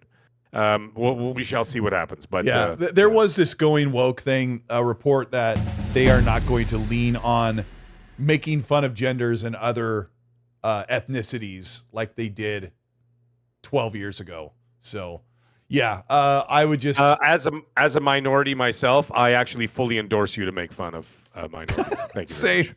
Yeah, I'm a minority as well. Not many people look like me. I'm a Latin Italian. I'm Latin Italian. I mean, I'm Italian full blood, but we're Latin people. There's a bunch of people like you, Mag. There's a dime a dozen. Listen, there's not that many of us, but we conquered the world. Okay, yeah, I know. That's how things happen. There's too many And guess what else we did? We never returned any of their crap that we stole from them. All right, it's still in the Vatican right now. It's still in the Vatican. We got your lunch money. Lunch money. That's something I should never say on the show again. There's too many of you. We need to just get rid of all of you guys now. Yeah. What am I? I'm Norwegian, so there's only 17 of us. But well, there you go. Yeah, the rest of you got wiped out in those Viking raids. So you got to start building up your people. There are some pop culture giants that can make fun of other races and religions and orientations and make it fun like it's supposed to be when you're just having some fun. Yeah. Rockstar, it does really good comedic lampoons, but if they're gonna they never really went overboard with anybody, to be quite honest. Just it was just kind of fun and whatever. They made fun of people and stuff like that, but it wasn't the end of the world. And the thing is, if it is the end of the world for you, then guess what? Here, look right in the camera. Then this game is not for you. Yeah, it's like going into a comedy club. Thunder. You want to go to a comedy club, and they have now these people are attacking comedians. They have to have handlers on the like bodyguards on the side of the stage because people get so offended. I almost went off on a tirade. What's the matter with you? Then don't go to a comedy club. Don't buy Grand Theft Auto 6. Don't watch Tropic Thunder. Okay, These are all things that we don't want you to do if you're going to be you're going to be hurt by it. Like, grow up, man. Make fun make fun of everybody. It's a lot of fun. Who cares? Yeah, Who cares? Relax. Enjoy yourself. Yeah. Like, Jesus Christ. You see me driving my car off the road every time I have to hear an Eastside Mario's commercial? Not every Italian says, hey, bada boom, bada bing. Okay, we don't all say that. I could consider that racist. But you hear me crying about it like a little girl? We grew up in an era when the local commercials were so offensive. Oh, dude, they're so funny. And they were so bad. And there was always there was a guy doing the line, and his wife would be standing next to him, like going like this, mouthing all the words because they've done 900 takes. Yeah, I'm not only the Hair Club president, I'm also the client. Oh my God, dude! There's a place in Buffalo. I'm about 2-hour drive from Buffalo, right? And there's a place where they sell gasoline, firearms, and tobacco, and it's called Big Indian. And they had these commercials on the radio, which were the most racist, funniest commercials I've ever heard in my life. And I'm not even going to do them on the air because I don't want to hear about it from anybody. Okay, but they were so ridiculous. And over like in the 90s or something. And in the 90s and early 2000s. And I'm driving my car, and I'm looking. Even back then, I was looking at the car radio, going, "How are these guys not getting?" Did they do the classic Indian noise with the mouth? I'm not saying a damn word. Not a word about it. Why not? This is fun stuff. No, I can't because the jokes that they did in there, forget it. I won't ever repeat them. But the things are, I'm like, holy crap, that was going a little too far with what they were doing. But there's a happy medium that you can all just have a little fun and make fun of yourself and not be so uptight about it. Who gives a crap? Well, I don't know. Sometimes. So, like Grand Theft Auto, okay. The thing is, I don't think it's so much maybe there's going to be parts of the game. We're not going to find out till the game comes out. But I'm not going to sit there and scour all the radio stations to listen to the commercials to see if they've gone woke. I'm going to be playing the game because the game is going to be amazing, and you know it, right? Female protagonist, have no problem with that. I always choose a female protagonist when I play games anyway. I've been playing female protagonist for 35 years. I love it. One in real life. But yeah, I play one in real life as well. So I don't care. Yeah, how many wigs do you own? I got about 20 wigs. You are fancy, and I like it. Every time my wife finds like the dollar store, she finds wigs on sale and you know what I mean, or this and that, or like they have clearance at the end of Halloween. Honey, she buys them all for me. Well, she buys them all for me for my videos, right? So she knows I got costumes, outfits, wigs. Yeah. So the thing is that I don't care about the female protagonist. Actually, I prefer it. I'm like, great, give me a female protagonist in Grand Theft Auto. I'm all for it. You've pretty much represented a pretty fair amount of people. Like you've had an Italian guy. You've had two Italian guys. You've had two Italian guys. You had a Russian guy or Eastern two European. Black guys. Two black guys. Two black guys. Franklin and the other what's his name CJ. from and CJ. Yeah. You've had two Italians. The Eastern European Nico. Nico. My cousin. Yeah. I love Nico. I've killed people. I've sold people. Yeah, you've had him. You've had the Ballad of Gay Tony. Fantastic. Yep. And then DLC. you had the Latino guy that worked for Gay Tony. Fantastic game. And then you had what was it? Tales from Vice City or Tales from whatever? And then you played as I think you played as a Mexican in that one, a Mexican gangster. And then there was the biker one, and then there was all kinds of stuff. There's been a pretty fair representation across the board. Now we got a female. I'm all in. Bring it on, baby. Let's go. They looked at their metrics on Grand Theft Auto Online for the past 10 years and saw how many players were playing as a female. And they were like, you know what? This is what people want. But it's long overdue. Yeah. I'm all for the female protagonist, and I think I think she's really hot. So like I'm all for it. I want to meet the actress, by the way. I'm gonna be going to the next Game Awards just to find her. I just be like hanging. I'll be like, yo, just have like 2 martinis ready to go, just waiting for her. Her honey, if you're watching this, like the male default character from Mass Effect Andromeda, the male writer. Yeah, well, he's not involved. Okay, he's not invited to the party. Only she's invited to the party. Honey, if you're watching this, I'm just don't worry about it. I won't do anything bad. You need to bring you a blanket for the back porch there, man? Yeah, you could join us, honey, if you want. I'm talking to my wife. In case she's listening to the show. Valiant Tempest, thank you so much for the $5 super chat. Says we need all PS3 games on PS5. At least give them to us digitally. I'll at least buy them. You can't. Don't they stream them on the a selection of them only on a dusty PS3. PlayStation has not figured out how to get those games ported up to your new console, except for modders on PC have done it, but PlayStation doesn't care. One of the best libraries of their entire, I think it's one of their best libraries of their entire catalog is some of those PS3 games. Don't they stream them on PlayStation Plus? Yes, you're playing them on a PS3 sitting in a server rack. You're like sub 720p at sub 30 FPS on cloud of all things. Yeah, it's not ideal. Yeah, Malik says emulate them. Yeah. Some people worry about what Xbox offers, but I have access to 4,000 or 5,000 of my games I bought. They're not hidden away from me. The purchases you made are still yours. Xbox is one of the greatest values to be able to play your games on PC and console and have so much backward compatibility and then have them enhanced as well. It's pretty awesome. I would hate to be a troll that only talks about Xbox, a platform they don't play on. I would hate that because there's no time to have a girlfriend or a wife if you do that. I mean, they don't talk to you. Truly, it's great. It's good for you. Speaking of PS3, yes, sir. What do you think about this rumor about this God of War collection coming from the original ones? It's not a rumor; it's real. It's coming. So, I haven't really heard delayed anything. A little bit. Sorry, go ahead. Oh, okay. No. I just I was just wondering if it was if you knew more about it, because I'm all in. I'll buy that. I know it's like all of the mainline God of War games from the first 3 and all of their like expansions, and so it's gonna be like 5 or 6 games or something.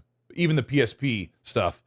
And I hear that it's kind of been overhauled to look more modern. So yeah, it's going to be a killer package. I'll buy that for sure. I'll pay full price for that. Yeah. I'm totally in. And they're remastered, like a little, like whatever, and all that kind of jazz. Not just a port. From what I understand, like it's like they're doing like a remaster job on all of them.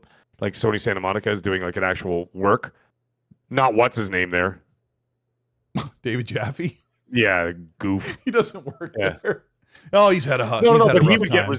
He get a residuals from it though. Oh yeah, he's gonna like that a lot. Yeah, he's gonna love I'm sure he's getting a lot of money for it, so he can. Yeah, anyways, I'm not gonna say anything else. Strawberry milkshake. Yeah, fireman. You know what that's from? Mm-hmm. Yeah. There's a Clobril on Twitter, the Xbox content creator. I'm aware of the lad. Yes. Yes. He reminded everybody that MachineGames just started a second studio in Sweden that is going to be fully staffed in the next coming year in 2025. So people are like, are we going to get Wolfenstein 3, the third one? Is that going to be a thing? Well, they got to finish. Are they going to look at Indiana Jones and go, maybe we work on another Indiana Jones game? But the sales make me wonder. What do you think, Matt? You have to wait till the PS5 release. If it sells well on the PS5 and it tracked well on Xbox, then they will greenlight a sequel. But if it does, let's say, mediocre numbers on Xbox, or the engagement is there, but maybe it's not as high as they wanted, and then let's say the sales aren't high on PS5, you're not getting an indie sequel. Yeah, I am worried about the sales being as high as they need to be.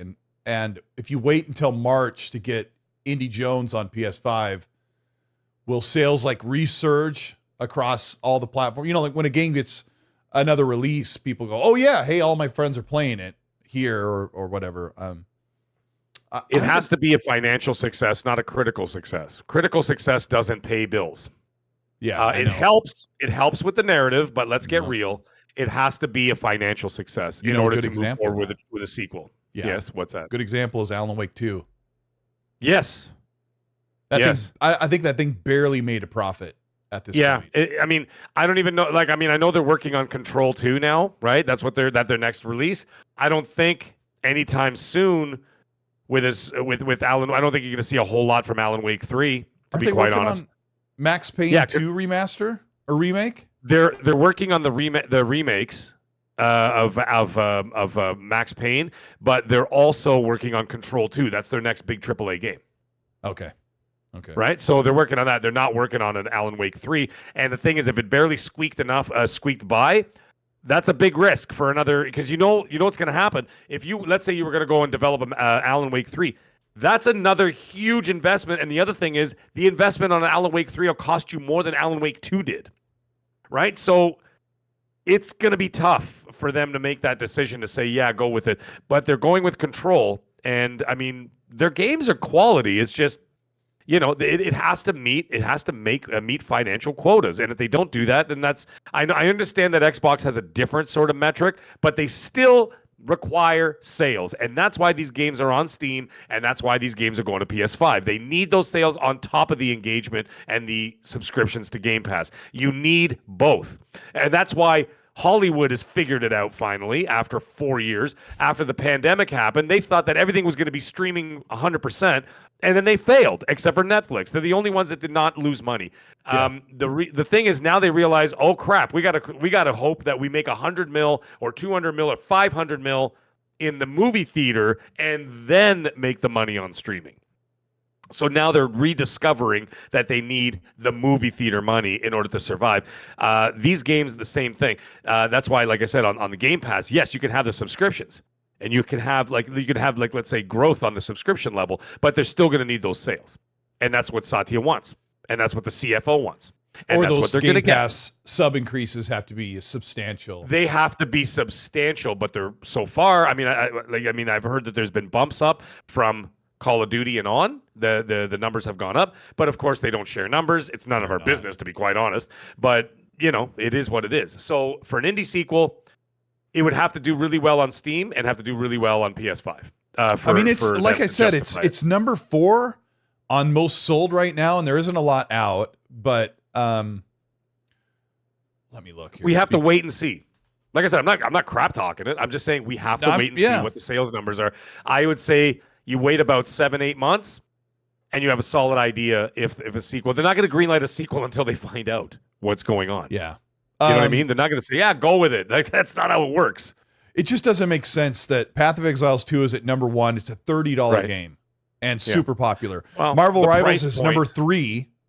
Free. Steam Deck is number 2. I don't know why Steam Deck is on there for a seller. What the hell is Marvel Rivals is 3, but it's free to play. And then the next one is a $70 Indiana Jones and the Great Circle. But when you look at the numbers, like 8,000 people are playing on Steam. So how are you number 4 most sold above Black Ops 6 right now? And Space Marine 2 and Red Dead 2, right? It's above that. I'm wondering, there must be a large chunk of people playing this game on PC Game Pass and Xbox Game Pass because they're like, it's got really good reviews. It looks good. I'm not sure if it's for me. And I think maybe they must be seeing a gigantic subscription bump right now because Indiana Jones is like, I don't know. And I did a review for the game a few days ago, and I thought, it'll get like 15,000 views because people are like, it's on Game Pass. It's already out right now, early access. I don't need to see a review. But my review has okay numbers for what I expected. So I think people are really super curious about Indiana Jones, and that score should tell you, hey, if it looks good, you should go for it. But I really think people are like, I'm still not sure. Right. I don't know.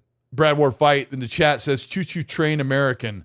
Oh, Choo Choo! Choo Choo from the ice scene. Yes. Choo Choo American and your stupid cartoons. Strawberry milkshake. Which is from Private Ryan. From Wolfenstein New Colossus, when BJ has to go into the diner and the guy's like slurping the strawberry milkshake. I love America. Betty Boop, what a dish. Yeah, I love America. Hot dog, baseballs. Yes, that was a funny part in Wolfenstein New Order back in 2014. He walks up and the guy goes, name. He walks into this Nazi compound. It's a huge place. There, I said it. And I was about to say, you just said it. Yeah, he goes, your name. The guard's like, name. And he goes, Frankfurter or something. That's what BJ says. And it says on the subtitles, hot dog. And I laughed my head off. Thought it was great. Sniper Elite 5 is great, says Jason Max. Yeah, and Sniper Elite 6 is coming to Game Pass day and date. And great review, Cult. Yeah, thank you. I appreciate it. There's so many good games. So many good games. Woodpit's like, Betty Boop, what a dish. Loves that line from you. That was from Saving Private Ryan when they made them dig their own graves. Oh, it was? When the guy's like digging, he's digging like crazy. Not like he didn't want to get shot. And he's digging. He's like, Betty Boop, what a dish. Yeah, I love America. I love America. Great gams. Yeah, like all that stuff. Yeah. Gosh, when I was in high school, like people that are like my mom's age would wear Betty Boop shirts. Like the really long ones would walk around wearing these leggings and Betty Boop shirts. I'm like, or they wear shirts that says bum equipment on it. Remember that? Oh my gosh. Jordache. Horrible. Horrible clothes back in like 1991. Yeah. Body glove shirts. Body glove. Remember body glove shirts? I used to have body glove sweaters. Barney France shirts and glasses. Yeah. I was so cool. Yeah. I was so cool. Oh my gosh. Those were the days. Yeah. MachineGames has got a second studio going. It's a satellite studio. So hopefully I think they burned themselves with Wolfenstein Youngblood. That game was just diarrhea.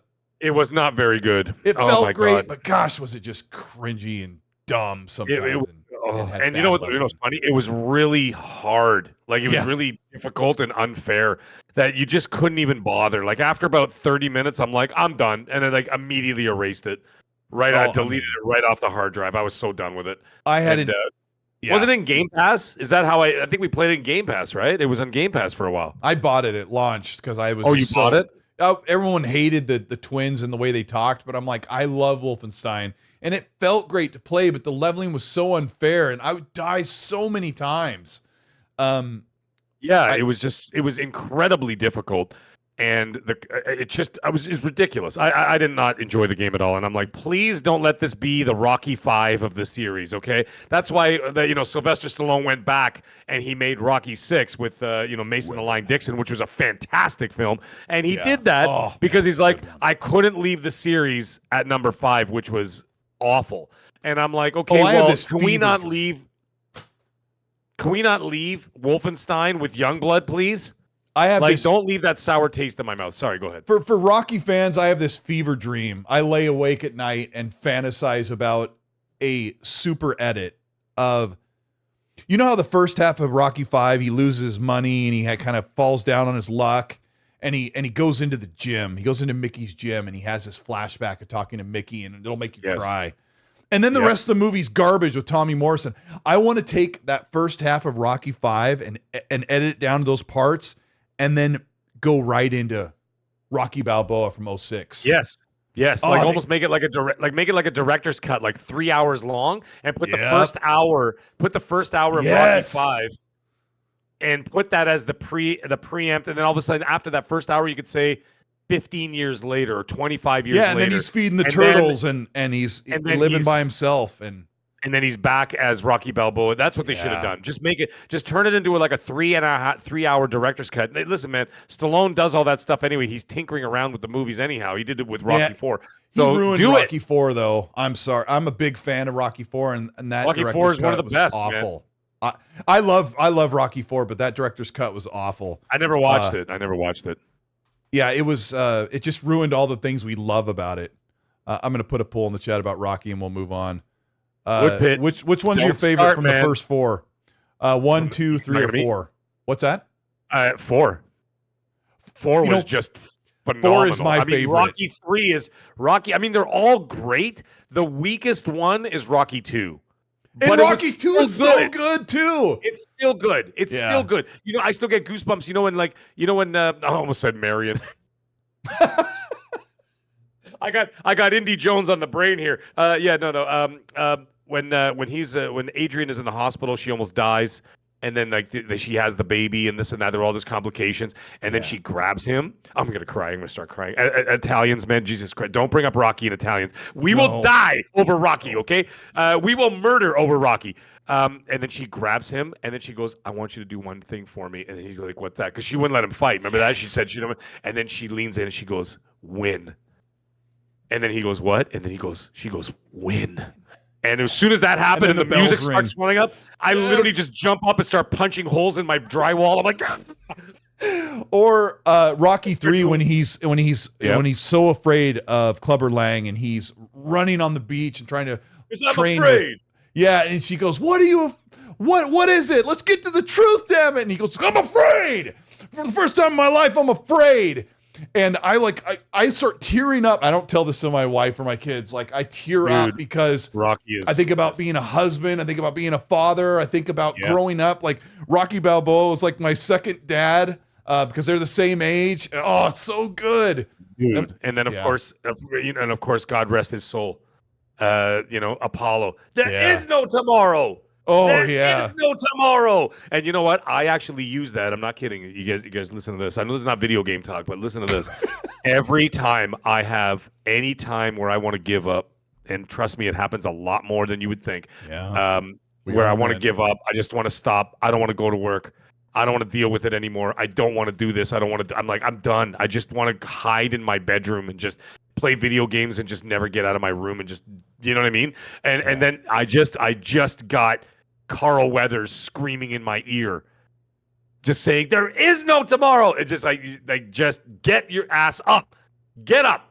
It's so great. Mickey, get up because Mickey loves you. You know what I mean? Come on, man. It's so great because Apollo was also living through Rocky. Like he wasn't going to let Rocky give up because he didn't have that choice.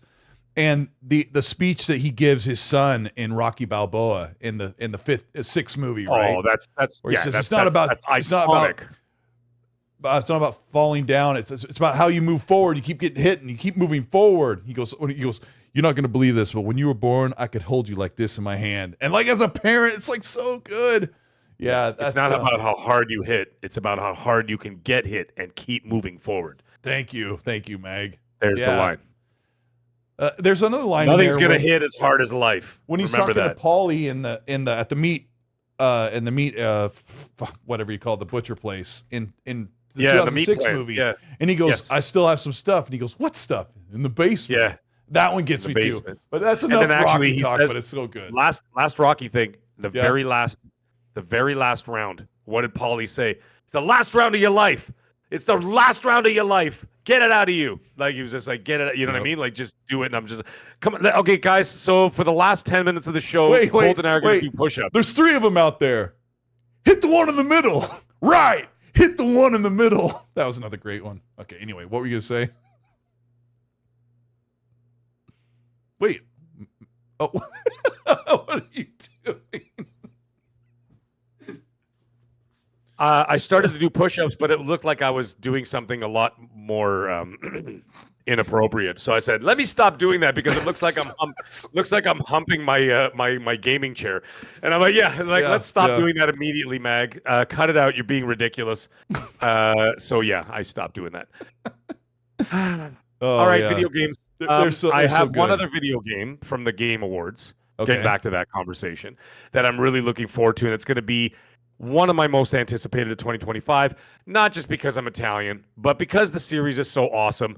Mafia: The Old Country, going to be revealed at the Game Awards, and boy, oh boy, they're going to give a release date. Magnum, I did not get up to fart. Thank you very much. Bro, have you seen the screenshots already? I can't wait. I know the screenshots are coming. Bradward Fight's already probably quote tweeted me 18 times. Hump the chair. Mafia: The Old Country. Mafia: The Old Country. Let's go. What's okay? I'm blind on Mafia. What time does it take place? We talked about this last week. You said it's in Italy. It's in Italy. Yes, that's why it's called The Old Country. So I mean, even when you see the shot of the teaser, the shot of the teaser showed it was either I think it was looked like Sicily, but I could be mistaken. It also could be Naples because Naples is fairly close. So it looked. I mean, those are the two places where the mafia started. Sicily is the most famous, obviously, because of The Godfather. Naples is the other place. Naples is also the other place where the mafia was prevalent, huge in the Old Country, in my old country.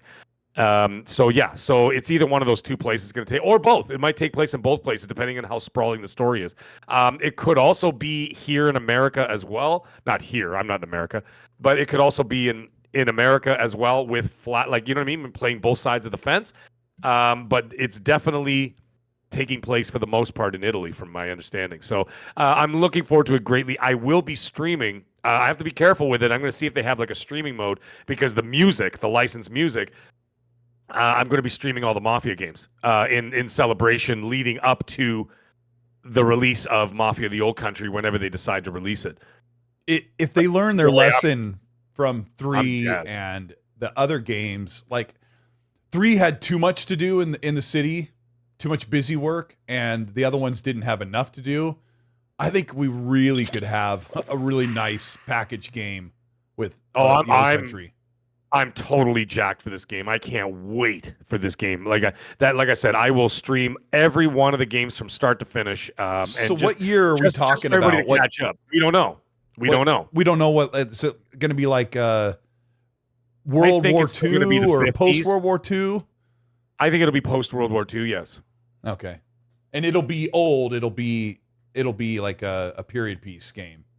Well, the other games take place. They range from the 1930s to the 1960s, right? Yeah, 2 being incredible the way that it flips the script when you come out of. Oh, dude! Even if you haven't had an opportunity, go back and play Mafia, the complete remake that they did, the definitive edition, full remake from the ground up, and then Mafia 2 Remastered is still an incredible game, and it still looks fantastic. And then Mafia 3 had the most problems, the most technical problems, but for the most part, they're all right. But I love that game. But like I said, that's going to be the toughest one to stream because of the music. Right? Because all of a sudden you're playing the game, all of a sudden Jimi Hendrix kicks in, you're like, oh crap! Oh, right? 3 was so good with that, but it was great music in that game. So what a great game! So Mafia, The Old Country, the God of War collection, and Borderlands 4 to wrap up are the 3 things I'm looking forward to the most at the Game Awards. Absolutely. And then South of Midnight will get a reveal and release date. I'm fairly confident. That's probably the only thing Xbox has at the showcase. I don't know. We'll see. I think it's going to be that March release that I was told about. They said Xbox is releasing a game in March. It's just not announced yet. I'm like, all right. And the only thing that makes sense is South of Midnight. Why would you release Avowed and Doom within a month of each other? That's ridiculous. Right? Those are big tentpole titles, regardless of the discourse around Avowed. We talked about that last week, right? So I think that's still a AAA game, Colt. So I think they're going to give it time. I think, So I think you're going to look at Doom. AAA, something. Well, I'm going to lean towards, let's say Doom goes in late May, early June, around the summer show, whatever. May. I'm thinking. Yeah. And then I'm thinking South of Midnight is going to be that March release that I'm hearing about. We shall find out Avowed in a is couple February. of days. And I expect to see hashtag Mag was right in all the chats if I'm right. They will. Xbox needs to put out a game almost every month at this point.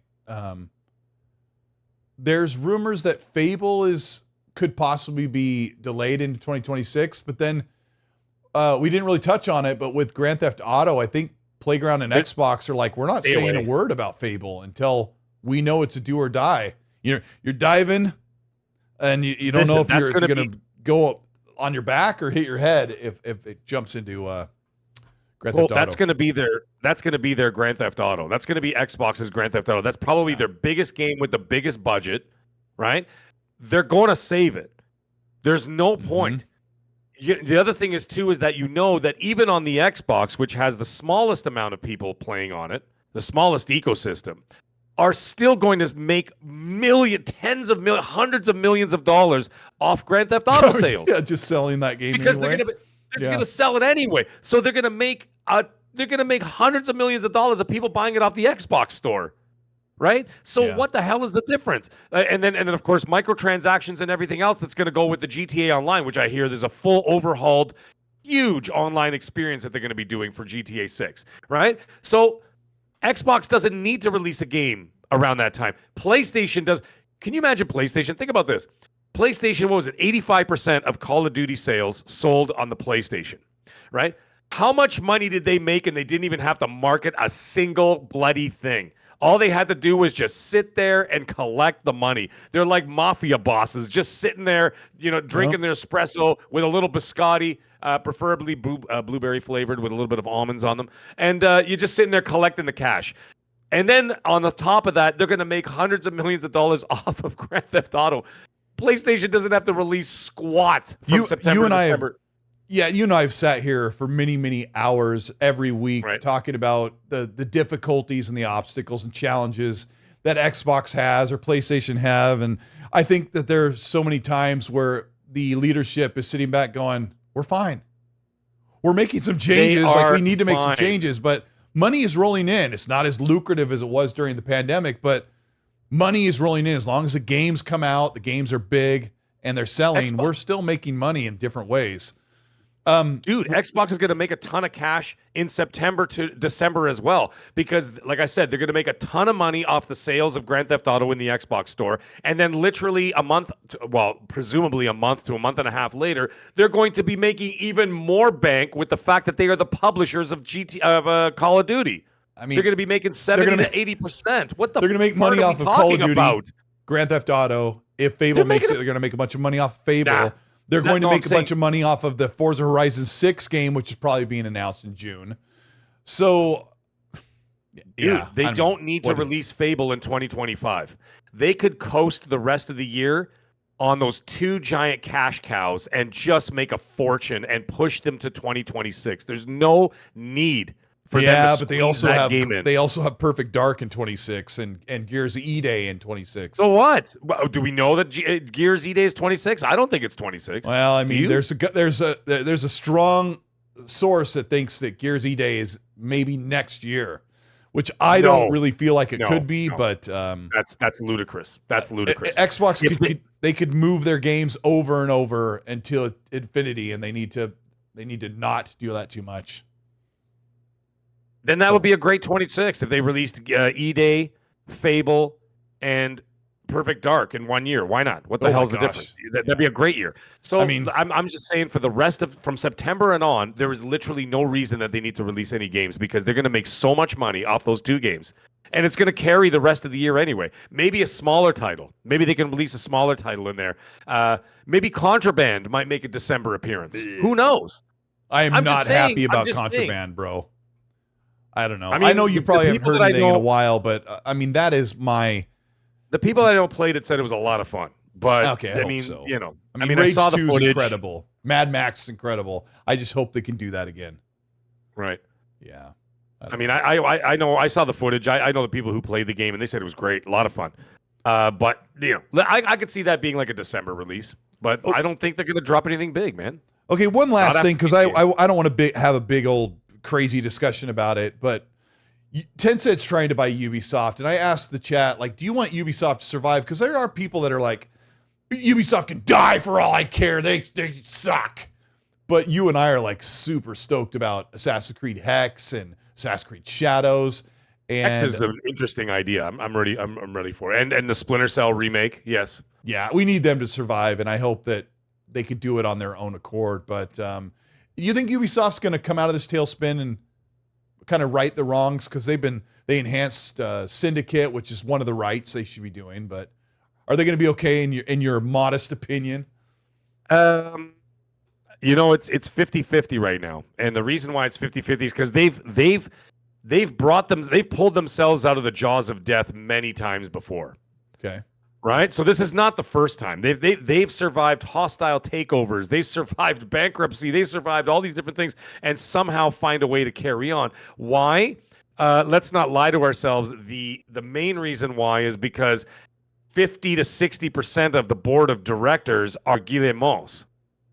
So they're all direct family members of Yves himself. Okay. Right? So because of that, their vested interest is milk this thing for as much as we can, for as long as we can, because they got all those millions of dollars rolling in. They're still going to do it. They're still going to take that money and whatever. But if they're looking for that golden parachute, now's the time to start selling off to different vested interests. They're not going to sell it all to one company, apparently, from what I've heard, and what I think you've heard as well, is that they're going to piecemeal out different IPs to different people for lucrative amounts of money, if that indeed is the case. But and of course, then they have to sell. Then they also have to buy the stock, which is going to make them hundreds of millions of dollars. Like, I mean, at what point is enough money enough? Well, I mean, they're a gigantic conglomerate, but you got to keep. They have too many weird. Who run the show. Yeah, you buy out their stock options. Each one of them is going to walk away with like $250 million a piece. What are we talking about here? How much money do you need? What are you, Soto from the Mets? There's like you need $760 million to survive. They have like 8,000 employees across the Ubisoft family. Like they got to do something, but. You need to keep Assassin's Creed, Splinter Cell, Rayman. Yeah, but why not Rayman? Like, dude, but like the thing is, like Ubisoft Toronto, Ubisoft Montreal. I've been to those studios. I've done work for them, this and that.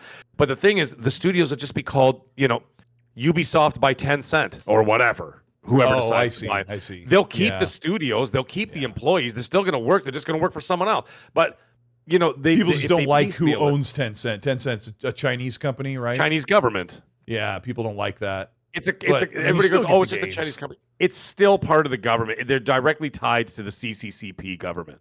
So it is, it is what it is. But, anyway, I'm not going to dive too deep into the politics of that because, you get into the Black Myth Wukong thing as well and all that stuff. So still not on Xbox. Yeah, none of my business there. But well, you know what? You got to start wondering if some of that has to. Yeah, never mind. I'm not going to get into that political discussion. Percolator 9000. Look at that. What's up, Perky? Such great restraint. I love it. Percolator, thank you for the $2 super. Says shots. Hello, everyone. Great show. Thank you guys so much. You guys have been really great today. Udana Kizada, thank you for the $2 super. Says Mafia Old Country Buffet. Have you tried the lasagna? What? Dude. Mafia Old Country Buffet. That's what we're going to start calling it from now on. Have you tried the lasagna? It's my favorite. That's right, the Old Country, baby.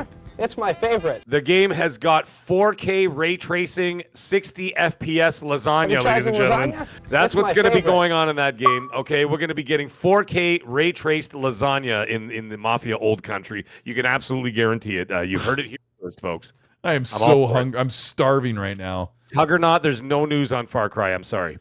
I've heard nothing. Oh, yeah, I haven't either. That's another franchise that needs to stay alive, I think. I love those games. They're great franchises. They're great franchises. They just need to get rid of their Riders Republic and their Slope and their Steep and their Slew and their... Stick to what's making you billions, man. Yeah. It's just like Warner Brothers. Warner Brothers they decided to walk away. They're like, you know what? Zaslav is like, forget it.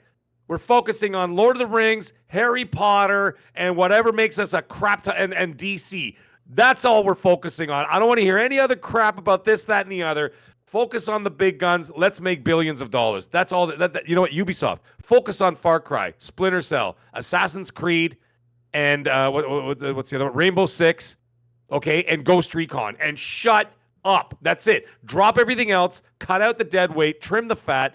Sell some of the studios, get rid of quit them. Chasing these live service nonsense things. Like they wasted they chase line service. $1 billion on Skull and Bones. Dude, they're chasing live service because of the success of Rainbow Six Siege. Yeah, that's true. Right? So then that's why they tried, what was it, X Defiant and, whatever. They're trying to replicate that success that they got with that game. And so, thank you for all the lasagnas in the chat, ladies and gentlemen. That's wonderful. So you can't just make Assassin's Creed and Far Cry over and over, but sometimes why I like not? it. Why don't you give Activision a phone call? What are they making over and over and over and over and over and over and over for 18 straight years? Guess I'll make another tree for a multiplayer map, sir. Yeah, shut up and make Call of Duty and be quiet. Sit down. Shut up and make my game. Yeah, shut up and make my game. What are you talking about? 18 straight years of Call of Duty and you're making billions of dollars. Just shut up and make another one. We go back to last week's show. Just shut up and make the games. You don't need to talk about how you I don't care what bathroom you pee in. Okay? Make the game. I don't know. I don't care what toilet has the Benoit that you use or whatever it's called. The Benoit. The beignet. Dude, Assassin's Creed, people were complaining and bitching. Oh, they release one every year. They sell. Let them. So for the 4% that cry on Twitter about it, who cares what they think? Just look at the big picture. The big picture is they're going to make a ton of money and people will buy the game. I'll buy Assassin's Creed every single year. I don't care, and I'm not ashamed to say it. Hey, if it scores a certain score below a certain threshold, I might not buy it. They never do.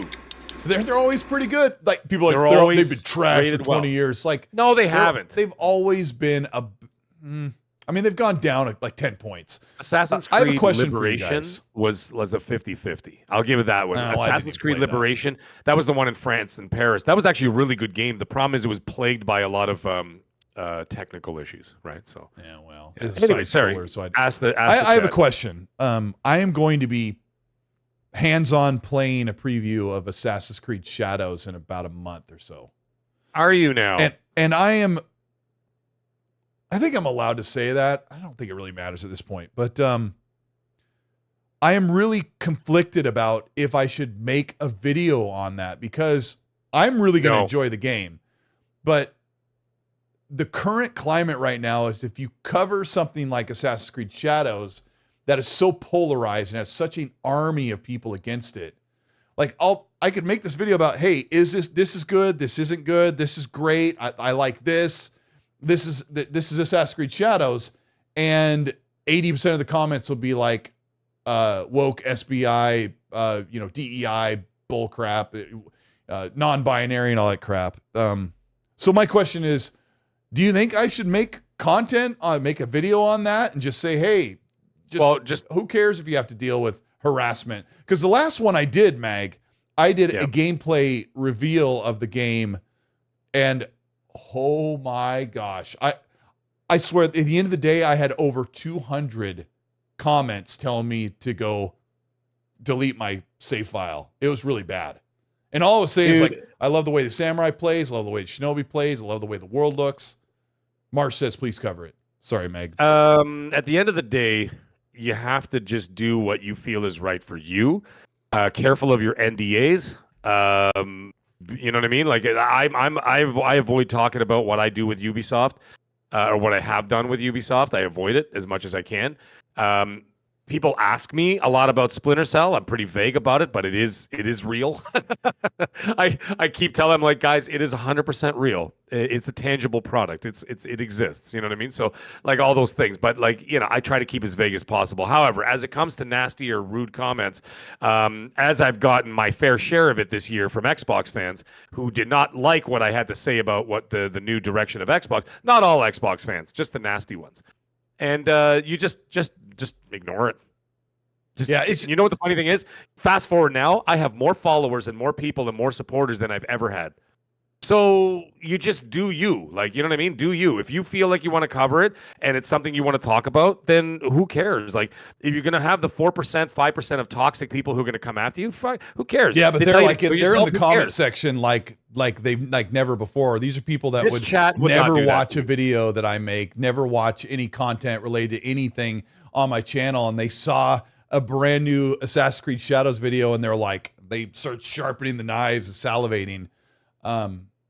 And, for the most part, like Mazer says, you have the integrity, do it. And yeah, that's all well and good. But like after seeing many comments over and over saying the same thing, it starts to feel true, or it starts to sting. And I don't know that's what they want. Don't worry about that. But I also did the Shadows video Yep. in like September or something. And it was really low. Like nobody wanted to watch it, but the only people who did hit the thumbs down and told me to, go eat a beignet. So I just thought I'd ask. I mean, because I know when I play it, I'm going to really want to make the video. Maybe I was just kind of looking for some support out loud. Yeah, you're gonna get it. Like you just the thing is, and it's funny. A lot of the people that reach out to me and talk to me and whatever else, and send their support to me and say, hey, love what you do, this and that. The number one comment that I always get is that thank you. They always say this. They say thank you for being authentic. Thank you for being real. Thank you for not sugarcoating whatever it is you say, you just say it. We may differ on opinions on Assassin's Creed, I was about to say Odyssey, on Shadows, on AC Shadows. We may not. We may think it's a fantastic game. Maybe I might think this is too ridiculous. There's too much, modern day politics in there. I can't stand this. I don't know. We don't know until we get the final product, right? But the thing is, I'm not going to attack people for their personal feelings about it, whether you support it or whether you don't support it. If there's people who don't support it in this chat, or friends of mine and this and that, hey, that's your opinion. You're allowed to have it. And I will never cross you or anybody else and say, your opinion's wrong. That's what opinions are for. Yeah, opinions are for something that you should have. And if you feel you want to cover something, you shouldn't let people demonize you for what you want to do. To hell with it. Just do it. Well, that's, and you know what I mean? Yeah, and that's very true because, I tried to be reasonable about the Yasuke thing. We've talked about it many times here on the show about how, he is considered by some experts to be, be able to be in the game, right? And I got attacked by people who clearly didn't want that type of person in their game as a playable character. There's zero tolerance. And those people aren't real people. They're hateful. They're hiding behind a mask so that they can say something that they think could be excused behind I just want games to be true to history and stuff. But yeah, it just, it would be one thing if someone's like, I don't think that this should happen in the game and I don't like it. That's I can hear that all day. That's no problem. But when someone says you are this or you did this because they don't like the direction that something went, they're super hateful against people, and me included. So yeah, that's fine. Really that's welcome to the internet, though, right? That's part of the job of the internet is dealing with this kind of stuff. Like even my parents can't understand. Like I talked to my parents about it, and they're like, how the hell do you go on YouTube and everything else every week and for the last 5 years? How do you it's got to be so unhealthy to have all these people that hate you and say all these horrible things. Your parents and they were saying this to you? Yeah, they're like, they want you to die and all these awful things. Like it's such a terrible place. And I'm like, yeah, that's just the internet. And it's like you just have to learn to, that 90% of the people are not doing that to you. They're really, really super supportive and no. But what I'm saying is, my parents say that, like, how do you put up with that? Like, how do you deal with that? Like, they're like, that's not really great for your mental health to like have to listen to that kind of crap and the you know what I mean? The people tearing you down and this and that. I'm like, yeah, it's hard sometimes. There are days. You know what I mean? I'm not as thick skinned as people think I am. There's days when you need the Rocky clip, right? Like, yeah, like this, but like, you know what I mean? I'm actually quite a sensitive person. So the thing is like when these things happen, but you start to get over it, you start to whatever, and then you realize, like I said before, and I'll always keep saying it over and over, authenticity is the currency of the future. You do what you want to do. I'm going to do what I want to do. I'm doing what I'm going to do on my channel, and it may be 100% different from what you do. And we may not even see eye to eye on stuff, but do you think I'm going to come out here and yell at Colteastwood or yell at the chat because they don't feel the same way I do? No, I'm just going to say what I got to say, and I'm going to try and be as entertaining as possible about it. And if you like it, you like it. If you don't, that's part of it too. And so I say, make it content, do what you want to do, and then the real people, the people who ride with you are going to be with you. So who gives a crap? Yeah, just you're do right. it. Yeah. Just do it. Maybe my best advice would be when I make that video, I've been trying to reply to every comment lately. It's something that Red Wolf showed me, and it's been awesome. But it's like maybe that video, just kind of run the other direction and let it do its course. No. Just don't listen. Let them comment. Just don't respond to it. Yeah, that's what I mean. I'm not going to look at them all the time. Yeah, no, you can read them. I read them, but I'm like, okay, this guy just said something nasty, whatever. And you just scroll over it. And the funny thing is, you don't see any other likes on that guy's comment. That's the funny part. So you're not alone in feeling that everybody else is not really supporting what they're saying about you, right? So that's just what it is. So just do it, man. Who cares? Facts in the chat. You guys are all like, I'm with all of you. You guys are right on our wavelength. I love it. And I put some Marsala chicken in the crock pot, and I can smell it. And we've had an awesome show. Well over 600 people that watched the show. Thank you so much, guys. Hit the like button. Show your love to Mag. We will be back next week for another show. I think we'll be back with our sponsor as they kind of get everything ironed out, ready for the big launch. We're super excited about that. Yeah, Mars, I appreciate it. Yeah, don't respond. Yeah, it's just reading them. It's probably something else. I shouldn't read them if it comes to that. But yeah, but you know what? I read them. You know why? Because I don't want to miss the good ones. That's the problem. Like, you don't want to miss the good chats from like your friends or people that you like and you're like, oh, you don't want to skip over those. So sometimes you have to read the nasty ones. It takes a microsecond to see which ones are good and which ones are bad. Like, yeah, I mean, you just have to keep it moving. But yeah, chicken cacciatore. That's Italian, right? Yeah. Wait, it most certainly is. Yes. Yeah. Isn't that a Billy Joel song? Yeah. Cacciatore down on Sullivan Street, across from the medical center. Yep. What a great show, Meg! I had so much fun. Thank you so much. And Thursday is the Game Awards. Watch my channel for a video in 2 days, and then I will probably put out one the day after or the day of the Game Awards. Super busy. You're launching your channel. You're streaming with your son. Tell people about that, and we'll get out of here. Yeah. So you can check me out on you can find me at the Mag on Twitter, on YouTube. It's hard to find because I don't have a lot of subscribers, right? So it's not really in the forefront. So when you type in the name, I'm not the first one that pops up. Apparently, there's other people that are that are also the Mag, but it's not the same thing. But super happy to say I'm at 98 subscribers already. I'm super happy after like 4 days. So I'm like, yay, 98 subscribers after 4 days. I'm going to put it in the chat. It's called The Mag Show, right? The Mag Show, but you can find it under at The Mag is how I found it, is how a lot of people. What I did is I've been tagging it and I've been sharing it out to people, like setting the links to people who've been asking me like, yo, send me a link. So I'm doing that. I'm streaming with my son. We've been playing Marvel Rivals. I learned how to make thumbnails. It's been a lot of fun. So doing all that kind of stuff. I'm just waiting to finish to get some graphic design stuff so I can actually launch my videos. When the videos happen. I'm your 99th subscriber, by the way, and here it is in the chat so people can go sub. Well, thank you so much. I appreciate it. My son and I are playing Marvel Rivals, having a great time.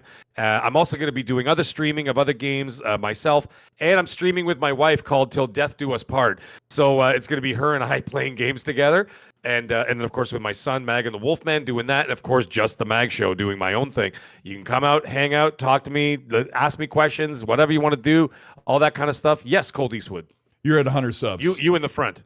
Yeah, you're at 100. I'm at 100 subs. Thank you. You're at 107 subs. What an awesome chat, guys. Thank you so much. That's amazing. You guys are so amazing. So, yes, I will be doing more streaming and more of that stuff. And then I will be doing videos as soon as news hits. I will be dropping little videos here and there, 4 or 5 minutes, 6 minutes, 7 minutes, 8 minutes, however long I want to talk for, and just do all that kind of stuff. So it's all going to be there. And hopefully I keep all my contacts so I can keep on the cutting edge of what's going on in the gaming world, right? So I look forward to it, and I look forward to having a lot of fun with it. It's already addictive. As soon as I finish streaming, I'm sitting there going, man, I want to do it again. And just like, it's just awesome. And I got to shout out the very first two people, Noisy Mofo and Magnum, were my two first viewers on the channel. And the first two people there, and I told them, I said, when I hit 1 million subs, I'm both buying you guys consoles, and I'll send them to wherever parts of the world you're at. But so when we do that, those are my very first two people. I'll never forget you guys. I'll put you on a shirt one day. Noisy Mofo and Magnum were the two first. Yeah, I'll never forget. Like the dollar hanging up in your office. I want to hit 1 million subs. That would be nice. We're going to. Just a matter of time.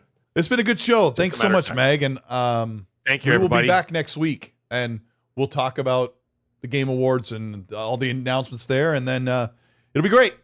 I am exhausted. It's been a good show. Yeah, man, it's been awesome. Yeah. So let's do it, man. Let's do it. So anyways, everybody have a great week. hit a like button, hit the like button, and say that again. What was that? I talked. No, I was just gonna say, everybody. I'm just let's. I know Noisy Mofo. I know where you are. Yes, let's have a great week. Enjoy the Game Awards, and then we'll see you guys all next Monday. Everybody have a good time. All right, thanks, guys. We'll see you. Hit the like button on the way out and leave a comment after the show's up. You guys are the best. Write in the comments, Loki, after it's up, which is gonna be right now. Bye, guys. We'll see you.